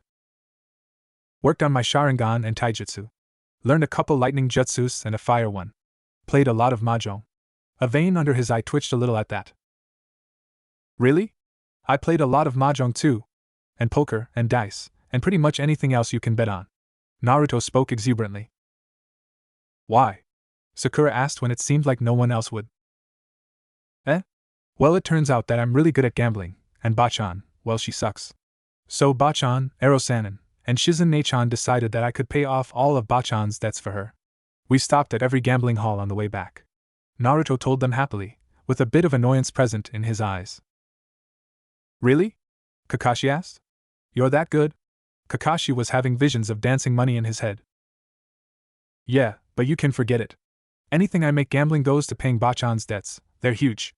I get to keep 1/10 of everything I win though. Well, it was worth a shot. Kakashi sighed. Why don't you tell us what else you did, besides gamble? Alright, well, I learned some really awesome jutsus, the Rasengan, the Suko-Ryu, and this one called the 2 although I haven't gotten that one down all the way yet. Naruto began ticking points off on his finger. What do they do? Sakura interrupted him. Eh? Naruto lost track of his train of thought. Oh. Well, the Rasengan makes this tightly compacted ball of chakra that spins in many different directions at once. When you hit someone with it, you can really shred them up, or if you don't do it quite right, you can blast them away. I'm still working on being able to form it with one hand. Ero-sanin says it's amazing that I can do it with 2 hands. He thought it would take 6 months or more for me to get it. The Suko-Ryu is a wind jutsu. It creates this big gust of wind, although if you spin your chakra it makes a tornado. It's useful for knocking people down or kicking up a lot of dust, but that's about all. 2 is a wind jutsu too. It creates a short gust of wind with an edge to it like a sword so it can cut. It's hard to control though. I'm impressed. You learn more than I had thought you would, Naruto, Kakashi said. You want to hear what else I learned? Naruto asked him. There's more? Kakashi looked at him for a moment. Well, go ahead then. Well, after we found Bachan and she learned that I knew next to nothing about first aid, she made me learn all this medical stuff. She says it's just basic field first aid that should be taught in the academy, but I still say it was really hard to learn. Naruto turned to Sakura. I don't know how you remember all that stuff. Setting bones, stopping blood loss, treating poison and fevers, it's too much. Naruto threw his hands up in frustration. Well, did you actually manage to learn it? Kakashi asked him. Eh? Naruto was brought out of his frustrated ponderings by Kakashi's question. Oh yeah, I guess I mean Bachan beat it into me enough. Literally. She beat me up and then showed me what to do to treat it. Well, that's certainly an interesting way to learn it, Kakashi said cheerfully. He might have to try that method. Yeah? I'd like to see you learn it that way, Naruto mumbled in response. 2 weeks after Naruto had returned, 10 D-rank missions, and many, many training sessions with Kakashi, Team 7 found itself in the Hokage's office. Hey Bachan! Naruto called merrily as he and his team walked through the large oak doors. Suddenly his head snapped back as a heavy desk clock hit him in the face. Why the hell do I put up with that twerp? Tsunade sighed as she sat back down behind her desk, having stood to throw the clock. What did you do that for? Naruto threw the clock back at her only to growl in frustration when she merely lifted her hand to catch it. Naruto! Show some respect for the Hokage! Sakura screamed, punching him in the head. Oh! What the hell did you do that for, Sakura-chan? Kakashi and Sasuke merely sighed and shook their heads slightly, not realizing that they were mirroring the other's actions. If it isn't my eternal rival! Kakashi! A voice boomed from the other end of the room. Looking up, the members of Team 7 noticed the others in the room for the first time. A tall man in an unfortunate-looking green jumpsuit stood slightly in front of 3 teens a little older than Team 7. Naruto suddenly recognized them. Hey! You're the guys who were there when I fought Gaara! He called. Hello, my most youthful comrade! A smaller version of the tall Jounin bounced up to Naruto. You are Naruto, right? Allow me to introduce myself again. I'm Rock Lee. Oh right, the eyebrow guy, Naruto said in response. Naruto! Sakura screamed and hit him in the head again. I'm sorry, Naruto's an idiot. That's okay, so's Lee. The girl with brown hair smiled at Sakura as they both ignored the indignant haze from Lee and Naruto. I'm Tenten, Lee's teammate. I'm Sakura. She was cut off from saying anything else by a green blur landing to kneel in front of her. Sakura. What a beautiful name befitting for such a beautiful flower as yourself. Please, if you'd only let me, I would give my life to serve you, Lee said, giving what he thought was a handsome expression. Thanks but no thanks. Sakura pulled her hand out from the hold that Lee had it in as Tenten hit Lee in the back of the head with a fist. Could you all please pay attention? Tsunade said from her desk. She sighed as the others turned to face her. Thank you. Team 7, I assume you want a D rank? Well, how about you go find the Fire Lady CA? She was cut off by a loud chorus of no's from Kakashi, Sasuke, and Sakura. Well, why not? Lady Tsunade, I think it would be for the best if Team 7 weren't given that mission again, Kakashi said calmly. Why not? She repeated. She looked down at the rather thick file on the mission. It says here that you've done this mission several times, especially lately. Yes, well, that was before Naruto came back, Kakashi said. Tora hates Naruto, Sakura explained. I don't really see what that has to do with anything. Tsunade frowned at them. The last time Naruto was part of this mission, the cat raked both sets of claws down his face, nearly losing him an eye. Kakashi said. Damn cat, Naruto mumbled, touching his face. Tsunade paled slightly. Really? She asked. There was nothing on that in the file. Yes. It's amazing it didn't leave any scars. Sakura trailed off, thinking that she didn't remember Naruto scarring from anything. Well, I don't think Team 7 will be doing that mission again anytime soon, Tsunade said as she set the mission file down before picking up another. There are, however, a great many other D ranks. Actually, if you wouldn't mind, I'd like my team to go on a C rank, Kakashi told her. The rest of Team 7 looked at him in surprise. He hadn't mentioned anything about that earlier. In fact, it was rather spur of the moment, but Kakashi knew his team could handle it, and they deserved something after working so hard. Do you think they're ready? Tsunade said. My team has already been on a couple of C ranks. And Naruto, of course, went on that S rank with Jiraiya-sama. Tsunade frowned at his reply, rather than being reassured. The details of that mission were a secret, so no one but her, Jiraiya, Shizen, and Naruto himself knew how close he'd come to dying. Naruto saw Tsunade hesitating and decided to speak up. Come on, Bachan, nothing like what happened then is gonna happen now. It's just a C rank. Naruto bounced over to her side. Tsunade turned to consider the blonde beside her. You never know, though. Worry was etched into her face, leaving the others in the room to wonder just how close the two were. Hey. I could die just falling down the stairs and breaking my neck, right? So at least I'd be helping people on this mission. It's not like I'm gonna die anyway. I still haven't taken that ugly old hat from you yet. Naruto smiled brightly at her, and Tsunade found herself smiling brightly in response. Alright. I do have an appropriate C rank. Actually, I believe you wanted a C rank for your team as well, Guy. Guy nodded at her. Well then, this is perfect. The client paid for 2 genin teams, so you guys can go on this one together. Kakashi groaned, quietly and under his breath, but his team still heard him and looked at him oddly. Yash! Did you hear that? We get to go on a mission together, Kakashi. Guy had bounded over to where Kakashi stood with one of his little books. Eh? Did you say something? Kakashi drawled in response. There's that hip attitude again, Guy cried, pointing a finger at his self-proclaimed rival. But my team will do better on this mission than yours, or I'll do 500 push-ups and 500 sit-ups. Yes. Show him the power of youth, Guy-sensei, Lee cried in exuberance. The others in the room couldn't help but simply stare. Alright, back to the mission. Tsunade began shuffling the folders around on her desk, looking for the right one. Where on earth did Shizen put that folder? She questioned quietly to herself. Naruto sighed before moving over to one of the stacks next to Tsunade's desk. Looking at the tabs declaring what was in them briefly, he began to tug one out of the middle of the stack. Naruto! What are you? Tsunade's reprimand was cut off as Naruto expertly pulled the correct folder out of the stack. Doing. She finished lamely as Naruto handed her the folder. How did you do that? The mission folders are always stacked according to importance. D and C ranks are usually on the ground next to the desk with B, A, and S ranked mission on top of the desk. Only one folder was marked as requesting 2 genin teams in the C stack. Naruto explained, seeing the shocked expressions on everyone's face. He blushed, self-conscious. What's wrong? How did you know all that? I don't even know that yet.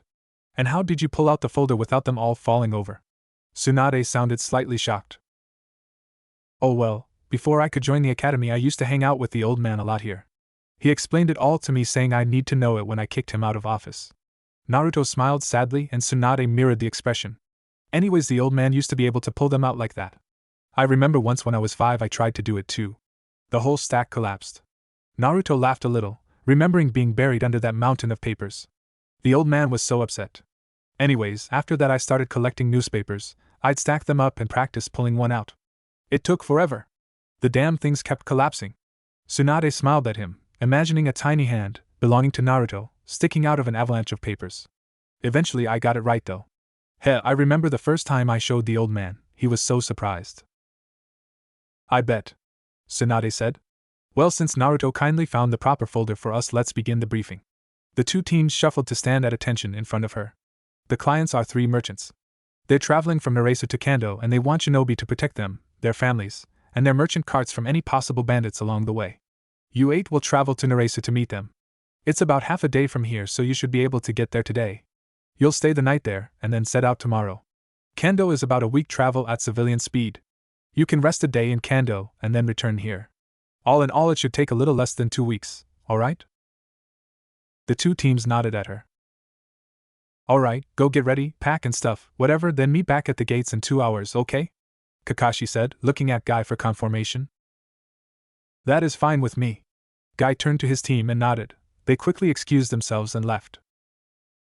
Alright, let's go. Kakashi told his team. Bye Ba-chan. Suddenly Naruto found himself in a headlock. Noogie style, Fist of Doom. Tsunade cried as she attacked. Oh. What the hell? You changed the name again. 2 hours later, Team Guy and Team 7 met by the front gates of the village, Naruto still mumbling under his breath about Tsunade. Crazy old hag, the hell's she naming them for? And so on. Naruto, shut up about the noogie already. Sakura screamed at him, tired of hearing about it. Team Guy was looking very confused. Hokage-sama often punishes Naruto for his many indiscretions by giving him noogies, Sasuke said in response to their puzzled expressions. What's so bad about noogies? Tenten asked. They can't possibly be that bad. They're embarrassing. Plus she uses her monstrous strength. Naruto cried before being knocked to the ground by a fist to the back of the head. I come all the way out here to wish you good luck and you're calling me a monster? Tsunade said, looking angry. Shizen stood by her side, shaking her head a little in exasperation. Taunton the pig held in her arms. Jiraiya also stood with them. Hehehe, serves you right, brat. The previous day Jiraiya had been caught in his peeping due to an overexuberant greeting from Naruto. Whatever Ero-sanin, you're just mad cause you got caught peeping on the girls at the hot spring yesterday, Naruto told Jiraiya as he leapt up from the ground.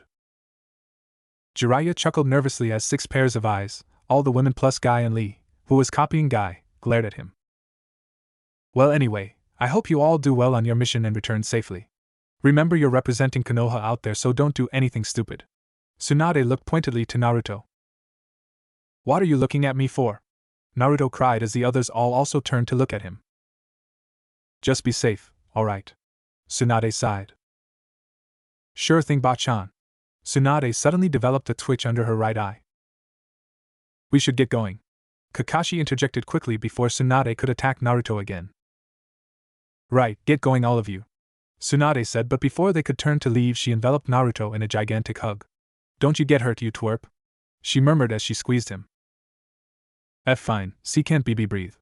Naruto choked out as she hugged him a little too tight. She released him quickly but didn't apologize, just smiled lightly. Remember to keep practicing the Rasengan and the Tujin while you're gone, and keep doing those chakra control exercises, Jiraiya told him sternly. Yeah, I know, Naruto replied. Take care Naruto-kun, when you get back I'll treat you to a bowl of ramen. Shizen smiled at him as Taunton squealed in her arms. Awesome. I'll tell you all about the mission then Shizen-chan, Naruto told her. Team Guy looked over at the rest of Team 7 as all this was going on, confused at the close relationships Naruto was showing to have with several high-ranking ninja. Sakura was smiling at the obvious displays of affection. Sasuke was tapping his foot and rolling his eyes, clearly irritated with the whole time-consuming thing. Kakashi was grinning broadly, prepared to tease Naruto about it as soon as they exited the gates. None of them looked very surprised. Eventually Naruto was able to get away from the strangely affectionate Tsunade after she gave him another massive hug and both teams were able to leave through the gates. 20 minutes from Konoha the teasing began. I didn't know you were that close to Tsunade-sama, Naruto-kun, Kakashi said with a smirk on his face. Huh? Naruto replied. Yeah, she seemed awfully affectionate back there Naruto, Sakura said, catching on to Kakashi's teasing. Huh? Naruto said again with a puzzled look plastered on his face. Don't bother teasing him. The dope's too stupid to understand, Sasuke said. Hey! I understood that, team. Naruto shook a fist in Sasuke's direction as Sasuke smirked. I'm surprised, Sasuke replied. Naruto growled lightly. Still you do seem rather close with Tsunade-sama. Tenten cut in, trying to defuse a fight. She was so used to having to do it with Lee and Niji. Well, I guess. Naruto shrugged. It's rare to be so close to a Hokage though, Tenten said, trying to be polite, but still curious. Really? Naruto asked. Naruto had a very close relationship to the Sandaime as well. He doesn't see it as being that odd, Kakashi told her kindly. Oh, that's right, I remember when you came to tell him when the Sandaime D the weapons master broke off as Naruto suddenly bounded past her to take the lead, a dark look on his